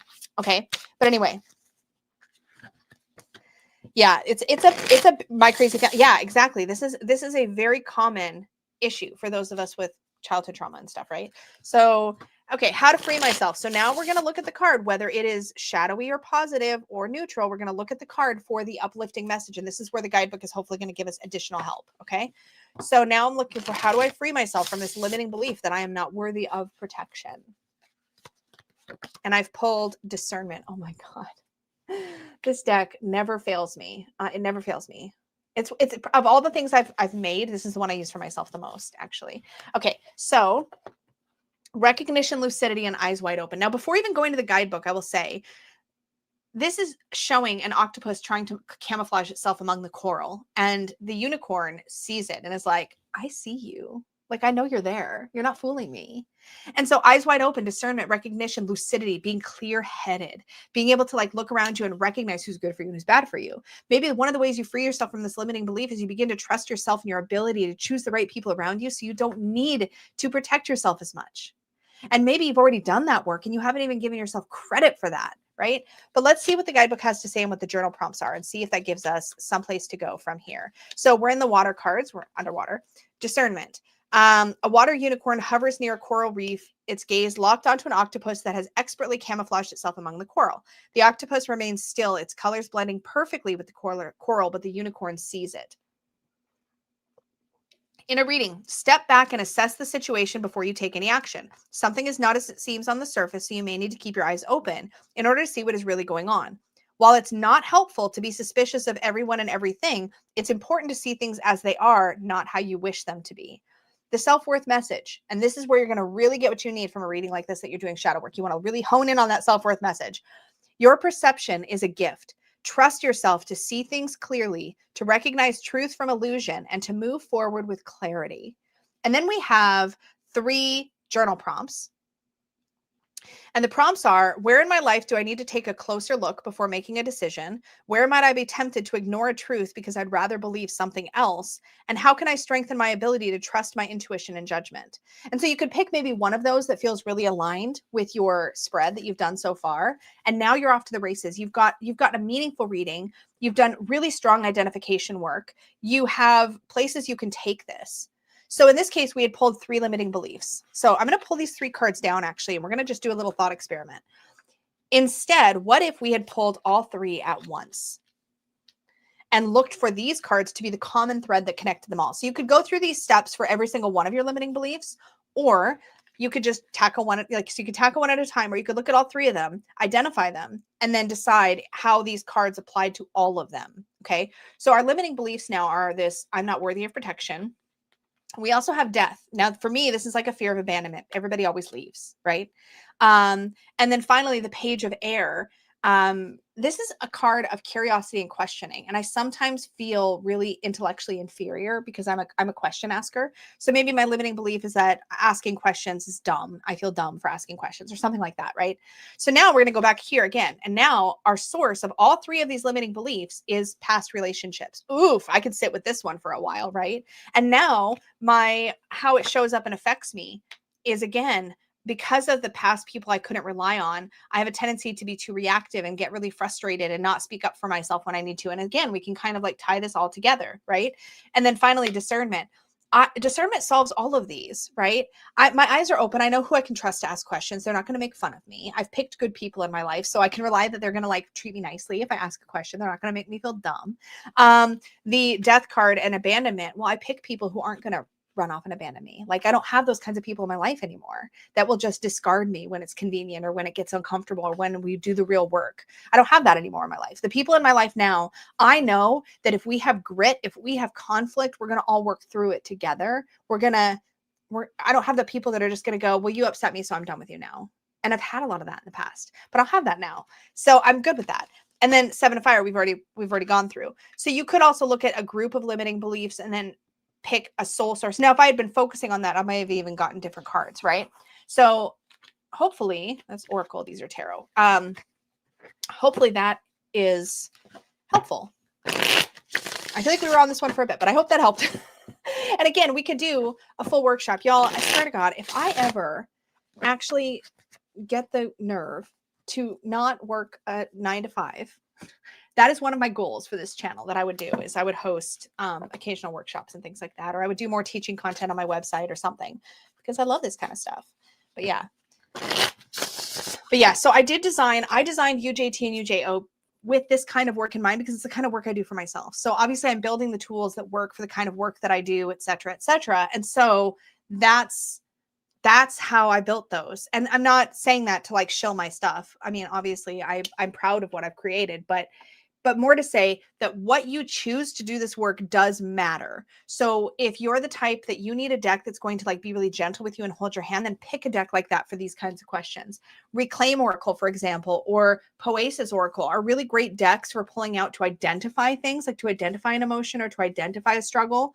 But think about what you have in your collection of decks, or in your small library of decks, that allows you to identify what some of this stuff is, and that can really help guide you. And then don't be afraid to use 2 or 3 different decks. Use an affirmation deck for that third card pull, right? That how to free myself. Use something you know is going to give you an uplifting message, because it's going to walk you through the process and be way easier. So there's lots of ways to customize it and make it work for you. But yeah, good question, Twirl. Thanks for asking it. I know we couldn't get deep. Well, I guess we did kind of get deep because I can't shut up, but like hopefully it was helpful. All right.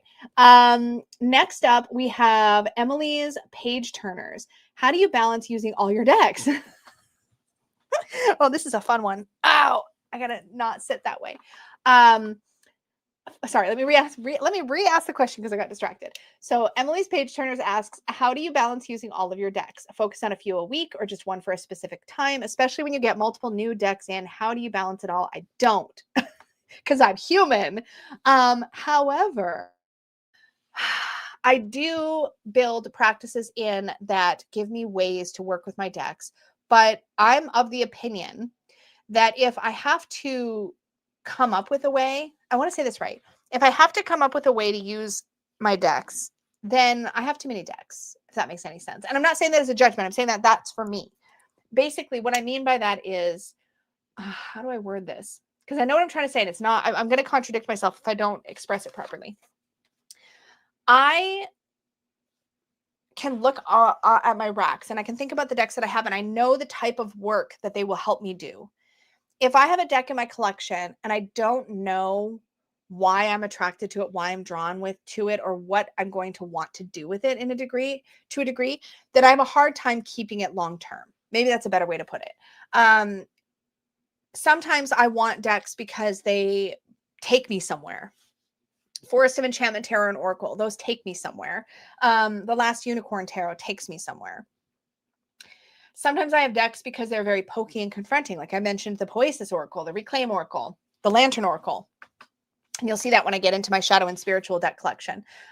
Sometimes I have decks because they help me tap into my intuition more. So when I'm reading them, I don't, there's enough abstraction or nebulousness to the artwork that I can like flow in a different way, etc., etc. Anyway, over time, giving yourself an opportunity when you get something in, when you get a new deck or multiple decks in, play around with them, see what they feel like, see what they feel like they'll be good at. And when you identify that, then you'll know how to use them.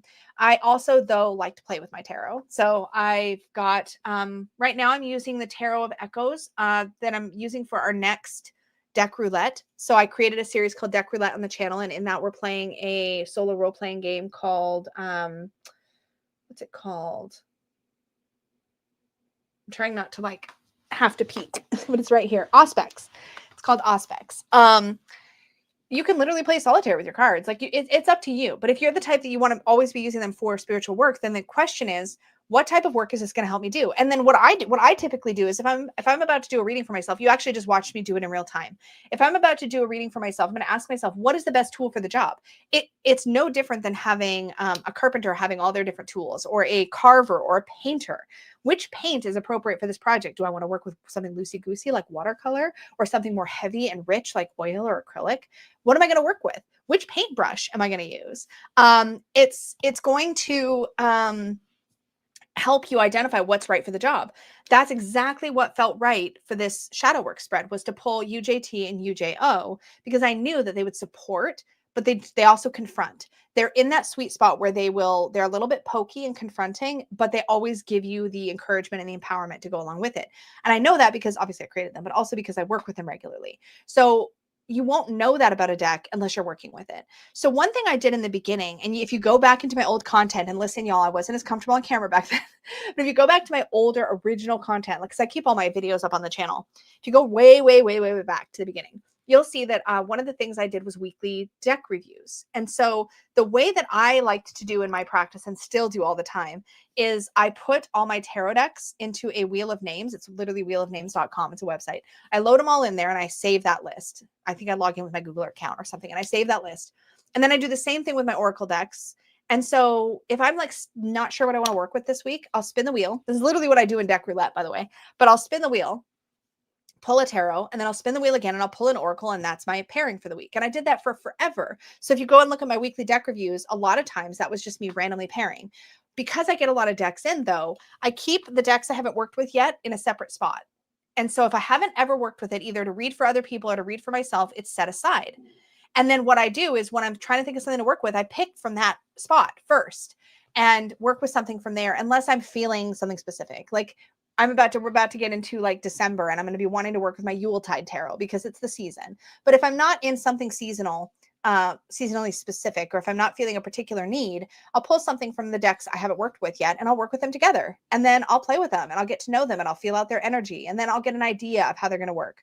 Or I'll read for them for others, and I'll get an idea of how they work reading for others. There are decks I have that I don't like using to read for others, only for myself. And there's decks where I don't really like to read for myself with it, but I love reading for others with it. And I learned that by just trying it out.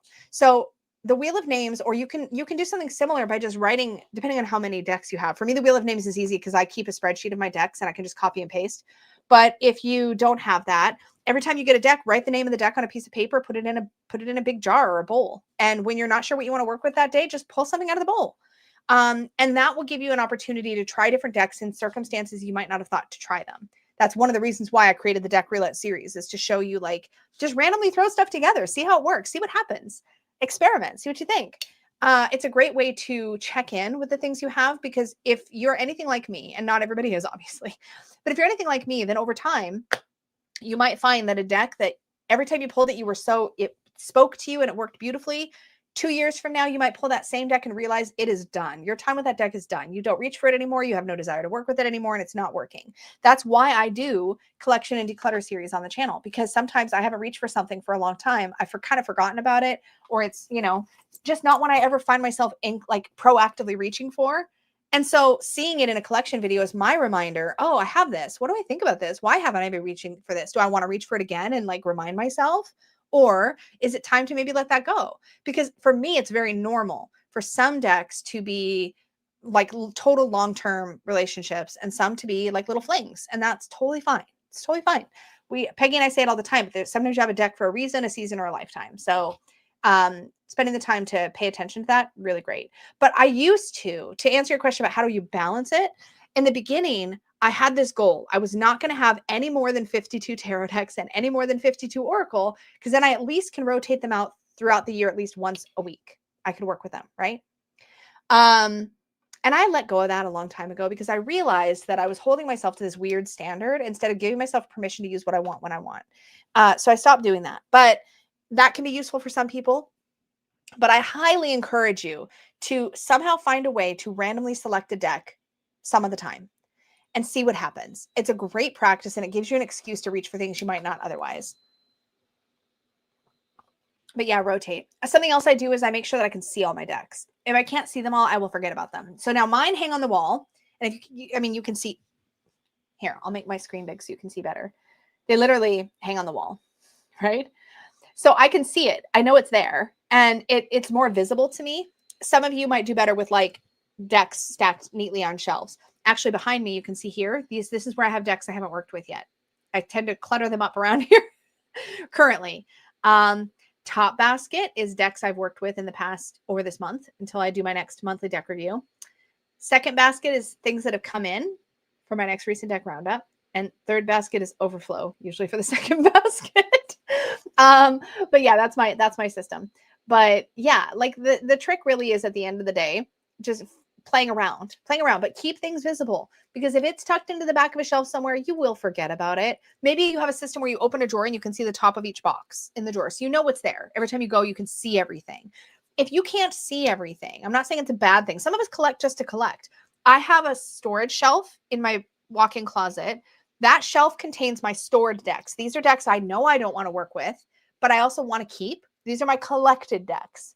So I keep decks over there that I'm just collecting. And I may someday want to reach for them and work with them, but typically I'm okay having them just be like little collector's items, just like people who collect spoons, or I always go to spoons because my mom collected spoons, but some people collect teacups or like, I don't know, whatever. So yeah. So I don't always worry about balancing it and making sure. I used to try to make sure everything got equal playtime. I don't worry about that anymore. But yeah. Anyways, I hope some of those tips were helpful. BB asks, oh, hello from Amsterdam. Hello from Amsterdam, or hello to Amsterdam. I have a question I still cannot quite pinpoint or feel the Hierophant card. Could you please do some theme examples with him to understand him better in tarot spreads? This is such a great question. I was actually doing some writing work for a project I'm doing for somebody else, actually someone else's deck. And I was working on the Hierophant, and it was such a struggle because I'm doing the, I'm writing for somebody else's project, and they've given me the idea of kind of how they've illustrated the card and how they see the card. And so then I'm coming in and writing, but I want to write their perspective into that card, because that's the point, is I'm writing for them. I'm not writing for me. And so it's a very different place. I have to put my brain in a different place. And so I was specifically working on the Hierophant, and it shows me just what a complex relationship most of us have with this card. And for this, I think I am going to reference my own book because it's helpful. Let's take a look at the Hierophant here and talk about sort of how I unpacked him here. And I'll just read you. I don't think it's too terribly long. And if anybody hates that, I'm sorry, but it will help me to kind of ground myself a little bit. And then we'll go from there with some just chit chat about him. So I want to talk about how I talk about the Hierophant in my book. And then I'm also going to talk about how I portrayed the Hierophant and why I portrayed the Hierophant the way I did in my own deck. And we'll use those as kind of jumping off points for the discussion, if that's all right with you. And are you still here? Let me know if you're still here. Side tangent real quick. Bunny says, what I've discovered lately is Jamie Sawyer's spreads where she uses multiple decks. I love now grabbing 2 or 3 that I never use and use the spread she creates. That's smart. Yeah, I do that a lot, where I mix and match decks. Like, what deck is good for this prompt, not just for the whole question. And that's really fun, especially if you're at home and you're with your stuff. If you're out and about and you only have 1 or 2 decks to choose from, that's a little trickier. But uh-oh, my red light's on my Ember mug. I haven't been drinking my coffee fast enough. Yeah, see, Rebecca says, I have everything in my boxes so I don't get visually overwhelmed, but everything is stacked so the title is visible. Yeah, exactly. So if you know what's what, you're good. Yes, please do like the stream. Thank you for the reminder, Lilith. Okay, so let me read you kind of how I'll pull the Rider-Waite-Smith card out so we can look at it while we talk about it. And then I'll talk through what I did with UJT and why. And hopefully between those two things, we can get kind of a good jumping off point for the conversation. So here we have our Rider-Waite-Smith Hierophant card. All right. So my keyword for this card is tradition. The definition of tradition is either a practice or a belief that is handed down from one group of people or a generation to another. The Pope-like figure on the Hierophant card symbolizes an established system or an opportunity to access wisdom from those who have come before, suggesting religious and family systems as well as beliefs and other teachings that are passed down. This card can be about doing things the way they've always been done without question, but it's also about having the opportunity to learn from people older, more experienced, or wiser than you. One of my favorite symbols on the Hierophant card is the crossed keys that lie at his feet. So you'll see those down here. I can zoom in a little bit so you can see. There's the crossed keys there. Where did I lost my place. Okay. Yeah, cross keys that lie at his feet. Those are the keys that you need to get further along on your path, and the Hierophant has them. In a sense, there's a gatekeeping energy to this card, and I think that is one of the reasons that some of us struggle with the energy of it. No one likes to be told no, or that you're not ready yet, or that someone else knows better than you. When the Hierophant comes up in a reading, ask who is holding the keys you need to continue your journey. Are they being held by someone or society that is dogmatically telling you what you should be or how you should behave? Are they held by a helper or teacher that can lead you in the right direction? Are they held by a system that represents a challenge, but a necessary one in order to proceed? Or are they held by a tradition, an opportunity to decide whether you will do things the way they've always been done or challenge the status quo? As a blessing, the Hierophant is here to help. You have an opportunity to learn or to benefit in some way from those who have come before you. It could be a teacher presenting themselves to you. It could be the rules you find yourself navigating are there for your greater good. It could even be that you yourself have an opportunity to share your knowledge with someone newer to their path. As an obstacle, the Hierophant is creating a bottleneck in your journey. If you want to get where you're going, you have to get through a carefully guarded gate. Perhaps you're navigating some obnoxious red tape to accomplish your goals. Or perhaps you are allowing a dogmatic social, religious, or political ideal to dictate your actions. If you want to find your way forward, question the status quo and find a way that works for you. Or if the situation warrants it, grin and bear it. Sometimes you just have to fill out a bunch of paperwork. The Hierophant can be a confronting card at times, and I love the word tradition because it allows me to hold on tightly to neutrality, to remember that the Hierophant isn't always something I need to push back against. Sometimes I don't need to buck the system. I need to learn from it. I like the word tradition because it reminds me of the beautiful things that can be passed down from one to another. It also reminds me that I can make my own way and create my own traditions. Consider what word might work for you. So this is how my book is written, but other words that you could use if you don't like the word tradition to kind of use as a jumping off point for this card is teacher and teachings, dogma, or system. And my goal with Unlocking the Tarot is always to help you find a neutral word that uses that is a kind of a good jumping off point to kind of help you form a relationship with the card and understand what it could mean if it's being positive, negative, or neutral. And so I try to pick words that like do that job. And so tradition for me works. But when you're asking basically what he feels like or what this card feels like, that's what it is to me. So when I was illustrating for UJT, I'm gonna pull my unshuffled cards. The luxury of making your own deck is you have more than one copy.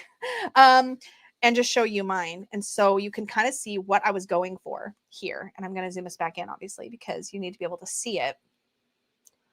Now, in Mystic's story, Mystic the Unicorn, so if you don't know, Unicorn's Journey Tarot tells a story from the Fool through the world, and then has like little episodic stories for each of the minor arcana as well. And they all make one thread, one through line story. So in this, Mystic's still like a baby, right? And she's finding her way. She's trying to figure out who she is. You don't see her horn because she doesn't know she's a unicorn, right? She doesn't know. She doesn't know what she is. She doesn't know who she is. She has no idea. And she encounters this cave, and on this cave are drawings. And you can see the crossed keys is one of the drawings on the wall, if my camera would focus. There we go. And you can also see there's some other cave drawings of like what looks like somebody riding a horse. There's a drawing of like a horse pulling a cart, or horse-like creature pulling a cart. And so Mystic sees this and is like, oh, I must be a horse. Like I must be this thing that's pulling a card that people write on. Like that must be who I am. Because Mystic encounters this history. And based on that history, lets the history tell her who she is. And that is why in the next card, in the Major Arcana, in the next few cards, just to kind of show you the through line of the story here. In the next card, Mystic encounters the Lover's card, which I've renamed the Choice because it's about choices. And because this is what Mystic encountered, by the time she gets to this choice and she's got this way goes to a little farm and she sees a little girl over here. And this way goes to something unknown, like a new path, something going somewhere else. There's a light at the end that actually does show her who she is, but she can't quite see that. She can't quite make that out. She's trying to decide she's going to pick this one because that's what's familiar, because that's what she's been exposed to. And then from there, we see in the chariot that's where she ends up. And now she thinks she's a horse. So she's doing stuff with her rider. And this is the trajectory of what happens in the Hierophant if we let, and this can be good or bad, right? If we follow what we think we're supposed to do, this is where it goes, right? And it's not bad. Mystic doesn't have a horrible time. Like there's ups and downs, obviously, but Mystic learns what she needs to learn as she goes through this experience. And she does ultimately find herself back to where she needs to be. And she finds her way back to this path eventually, right?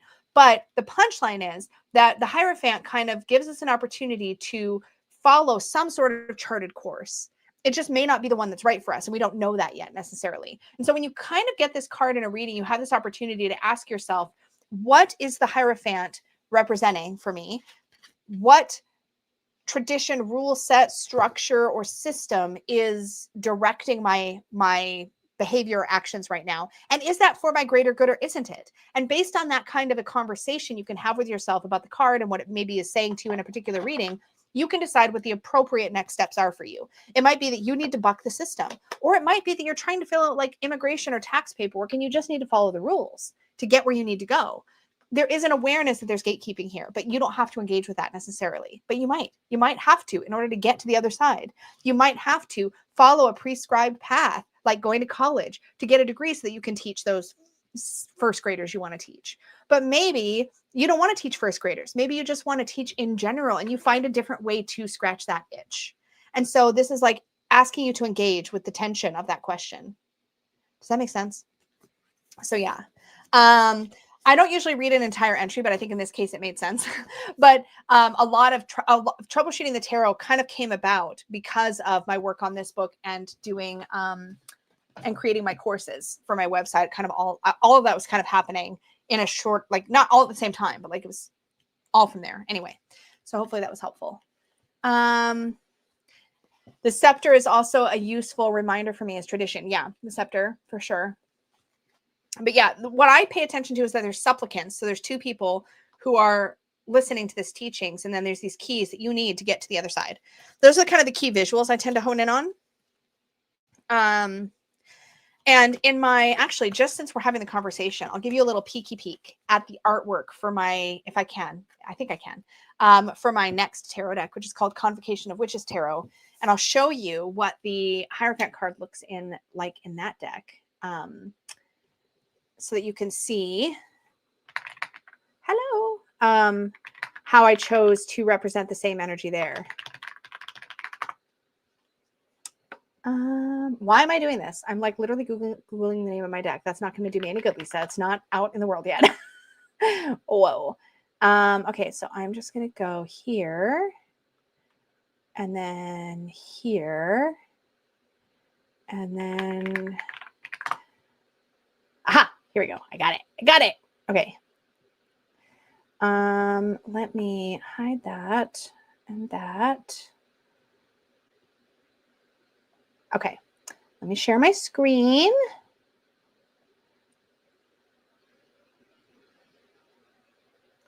Doop doop. Okay. So this is a low res. Oops, this is a low res version. Oh, I don't think I can make it any bigger. Let me put it up on the screen here. Okay, hopefully you'll get the idea.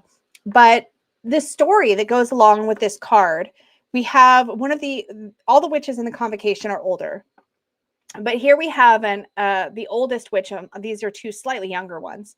We have the oldest witch up here, and she's led these two students up to a tapestry that is kept in the convocation in like her attic, basically. And that tapestry has a bunch of different symbols on them. So I don't know if I wish I could make it bigger. Maybe if I open image a new tab, will that work? Hold on, oh yes, I think it will. Okay, so let me share it to this tab instead. Okay, there we go. So there's like alchemical symbols for the different elements. There is a moon and star. There's a triple moon, a yin yang, an Om symbol, the Algiz rune, a 6-pointed star. And then these two supplicants, they add these two symbols, a pentacle and a cross, to the tapestry. And the punchline is they're all kind of adding to this this tradition, this kind of tapestry of all these different beliefs and traditions and thoughts and whatever. And so they're all kind of creating part of the whole. That's kind of the punchline there. Doesn't it? It does look a little bit like that, Lilith. Yeah. So that's the vibe there. And you can see instead of a triple crown, she has the 3 stripes on her hat. And if you actually gaze closer at the teacher's gown, the symbols that appear on the tapestry are also part of her dress, and she adds them to her. Look at her face. She's this is the cutest. She's so cute. But yeah, that is the vibe. Yes. I'm hoping to launch this one next year sometime. We'll see. We'll see. See what happens. But yeah, anyway, back here. Oh, we're really zoomed in. I forgot. Okay. Anyway. So yeah. I'm really excited about that because that was one of my favorite. That's probably I think that's my favorite Hierophant card. I want to join their coven. I know, right? Oh my God. It's just like a deck of like spiritual grandma ancestors. I'm so excited about it. Anyway, hopefully that answered your question about the Hierophant. Okay. We have, yeah, Maca J came in, recently discovered the Tao Oracle through your videos, and I'm now poking at adding I Ching to my tarot readings. Do you still use them together? Any tips? I don't. I'll show you guys the I Ching so you know what deck we're talking about. Or sorry, not the I Ching. I'll show you the Tao Oracle. Okay. No, I grabbed the wrong deck, Lisa. I reached into the right spot, but grabbed the wrong thing. All right. Okay. I'm so curious what the High Priestess in your new deck looks like now. Oh, well, let me show you since you asked so nicely. I'll get back to the Tao Oracle, I promise. Okay, let me close that. And then they're square, by the way, so that they can be cropped down. They're not square so that the cards can be square. Although I am hoping to maybe have the square artwork in the guidebook. This deck will have a bigger guidebook than my others. I'm excited about the High Priestess for many reasons, but you'll know what one of the main reasons is as soon as you see it. Okay, so let me just shrink it down. And then you guys can see it. Okay, so I stop screen, share, a window, and add to stage. There she is. There she is. She's reading tarot. Of course she's reading tarot. It's my deck. Guess what? Oh, well, yeah, and she's reading my deck. That's what I meant. Yeah. That is my High Priestess. Isn't she so cute? I love her. I love their faces. They're great. They're great. I know. Yeah, what else would she do? Exactly. I loved the fact that I got to put a nod to my past deck in this deck. It's one of those things that like whenever creators do that and they highlight their own previous stuff in a new deck, it's always been something I've loved. I thought it was so charming. And then I got to do it myself and I feel so lucky. I'm like, oh yay, look what I get to do. You love that she's got her with glasses on. I actually have probably, I don't know, like a third of the characters in Convocation of Witches have glasses. We have all kinds of, they're seniors, they're grandmas. So they have walking sticks. One of them has an artificial foot. We have wheelchairs and walkers, and mostly like a lot of walking sticks and glasses is the most common thing. But we have a blind character. We have a deaf character. I have a character who is neurodivergent. I mean, like, it is so much fun to create this deck. It's a blast. Anyway. but it's all like, we have cards that like, it's an exciting project for me. Anyway, this is the Tao Oracle. If you've never seen it, this is by Ma Deva Padma. It came out shortly after the Osho Zen did. What I will say is this, and I don't know if I'm going to be very good at answering the question because I can tell I'm fading a little bit, but I will say this deck, let's zoom in a bit, is the very first. I talk about this actually in my deck collection.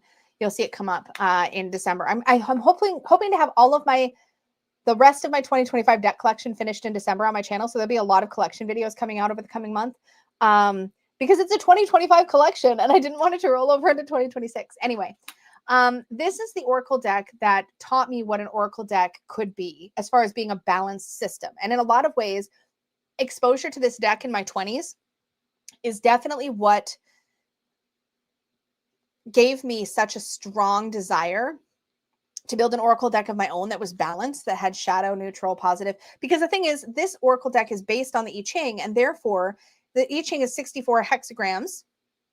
And because it's a complete and cohesive divination system of its own, it is inherently balanced. So you have concepts, and also you can see here, it was the very first deck I ever had that had one primary keyword and then a bunch of supporting keywords or phrases underneath. So you can really see how this informed my taste in oracles over the years, because nothing could really stand up against how effective and balanced this one was.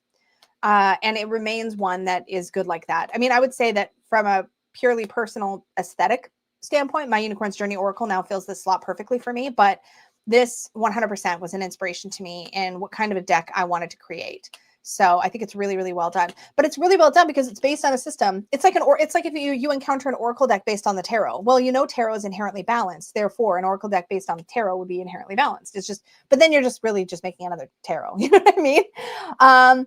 But anyways, I do not do a lot of I Ching work specifically. I did do an I Ching study, but the reality is this works for me without having to do that level of like work. I do keep coins with it though, so that I can cast coins and cast my own trigrams or hexagrams if needed to access the changes, which is something that is established in the guidebook. But all I can really tell you and answer your question is if I still use this with tarot, sure, but not very often, I will admit. I tend to reach for other Oracle decks now. And I don't have a strong affinity specifically for the I Ching. I fell in love with this deck, and I think it works because it's I Ching. But there are better, I would say if you want to learn the I Ching, I think this deck is a good tool because what it does, if you don't know, is it gives three different ways to look at each part of the structure that creates an I Ching hexagram. So if you don't know, an I Ching is made up of two trigrams, which are made up by basically casting. Traditionally, they're made up by casting coins, or I think there's a reed system. I just don't know how to explain it. And what you do is you would get so I forget what it is, but like if it's like a heads tails kind of deal if you're casting coins. And it's like if they're all heads, or if they're majority heads or majority tails, there's like a way to do these lines, whether it's a solid line or a broken line. And it's either a yin line or a yang line. Anyway, you build your trigram. Well, what this deck has done is, and then you build another trigram, and each one of these represents an energy. And when you combine them, they create a cohesive energy. What this deck does in its book, and actually I'll grab the book and just show you real quick, because I think it's a really cool thing that I don't think a lot of people know. I don't need to shout because my microphone is with me, but let me grab the guidebook real fast. Hello, where is my guidebook? Oh, there it is, because it's sideways. Okay. There's actually a handy dandy chart on the back of the guidebook and everything. They like really make it easy. I'm just chilling in my jammy pants. We're having our little troubleshooting the tarot slumber party. It's great. So each of these trigrams represents a different energy or element. So for example, where is it? Oops, there we go. Okay. So for example, this one, the card is progress. The trigram on top, this one right here, is actually the clinging or fire, right? So it's a fire energy. The one on the bottom, this square, is the receptive. It's called the receptive. And so you have the clinging over the receptive, or fire over receptive. Now, what this deck has done is, because these little trigrams are difficult to kind of remember and get familiar with, it's given it a more visual representation. So now this little symbol of these 3 wavy lines that kind of look like fire flames represent the clinging or the fire. So now you know whenever you see these flames, you're going to have this trigram. So you've got the clinging. The one underneath, the symbol is a square.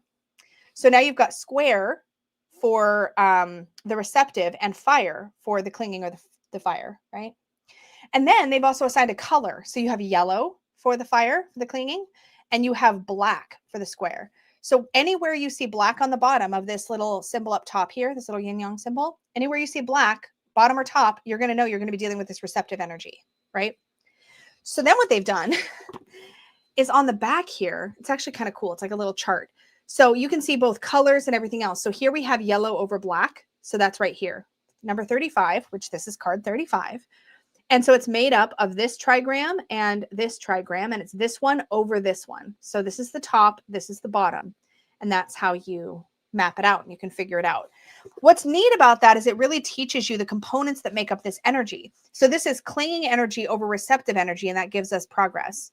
So it talks about how clinging is enlightening, clarifying, communicative, intelligent. Its action is to radiate, so forth and so on. You get this in the book, in this chart.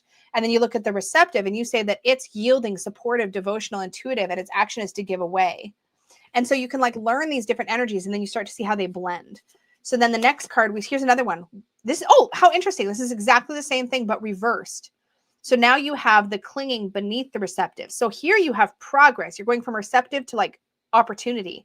And here you have receptive over top of that push, that radiation of energy. And you have darkening of the light, maintaining a low profile, looking inward first, caution and moderation, versus this one, progress, which was advancement, gaining recognition, appreciation, achievement. It's actually a really, really cool system. Really, really cool. Anyway, look at the guidebook.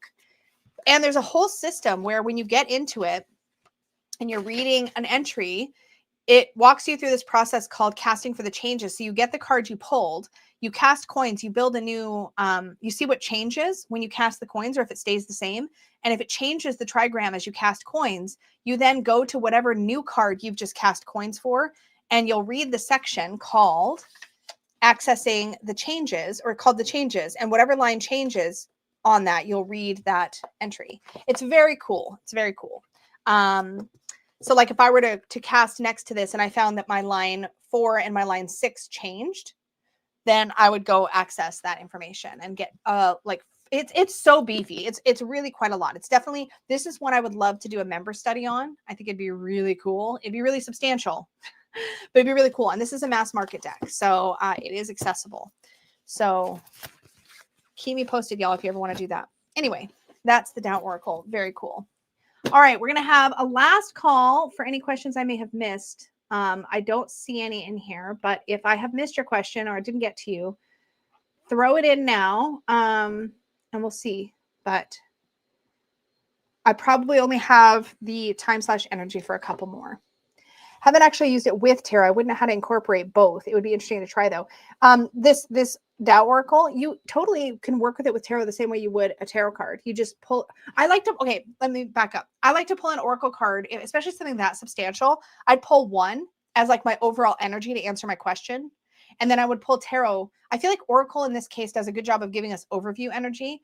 And then tarot gives us the details, the what, the why, the how, that kind of stuff.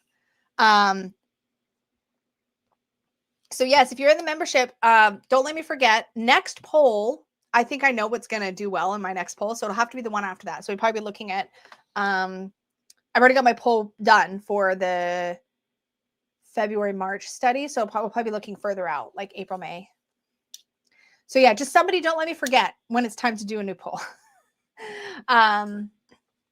But we actually, if you're curious, for those of you who are interested in membership or in membership and missed the announcement, we're going to be doing the Midnight Magic Tarot for our next study. So that's going to kick off in December, and that's mushrooms. It's a mushroom tarot. So I'm really excited about that one. I think it's going to be a lot of fun.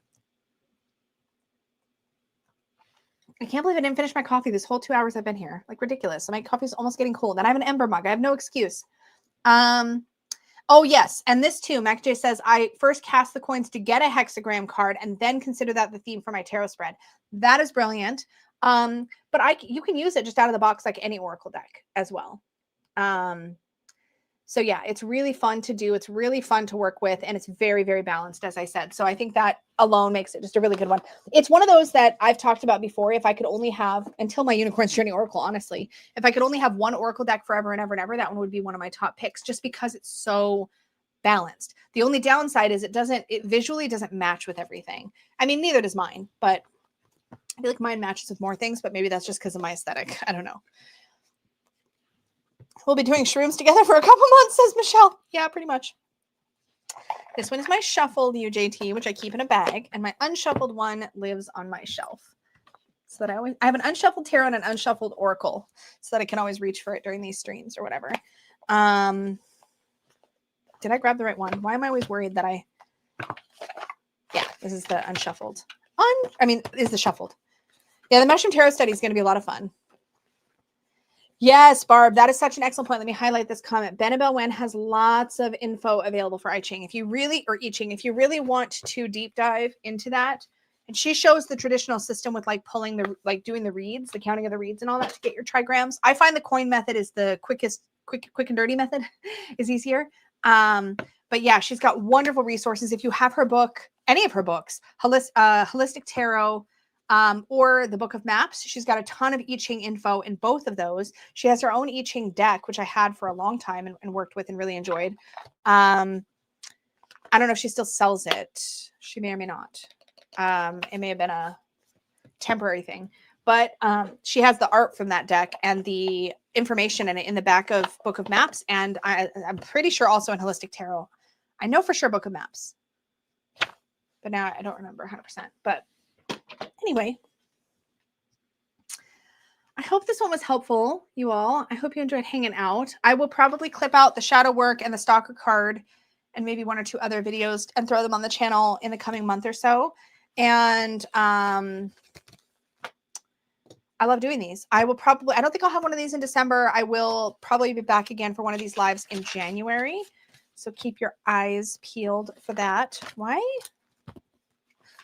is this weird? Oh, there we go. Now it looks right. So yeah, thank you so much for hanging out. I appreciate you all so much. You guys are the best. And I love doing these. It's fun to tackle different kinds of questions that we have in our practice. I enjoy doing that a lot. A lot. Thank you, everybody. As always, you can find my goodies in these places, which is amazing. So check out my books or my decks if you want to. Unicorn's Journey Oracle, I'm hoping to get that on my Etsy shop in the next couple weeks. Crossing fingers. I'm not 100% sure. We'll see. If I can get some pictures taken, I can probably get it up sooner than later. So I will be getting that up in the Etsy shop if you missed the Kickstarter. So keep an eye out for that. Thank you again so much, everybody. And I hope you have a wonderful rest of your day. Until next time, may your magic always shine from the inside out. Bye, guys.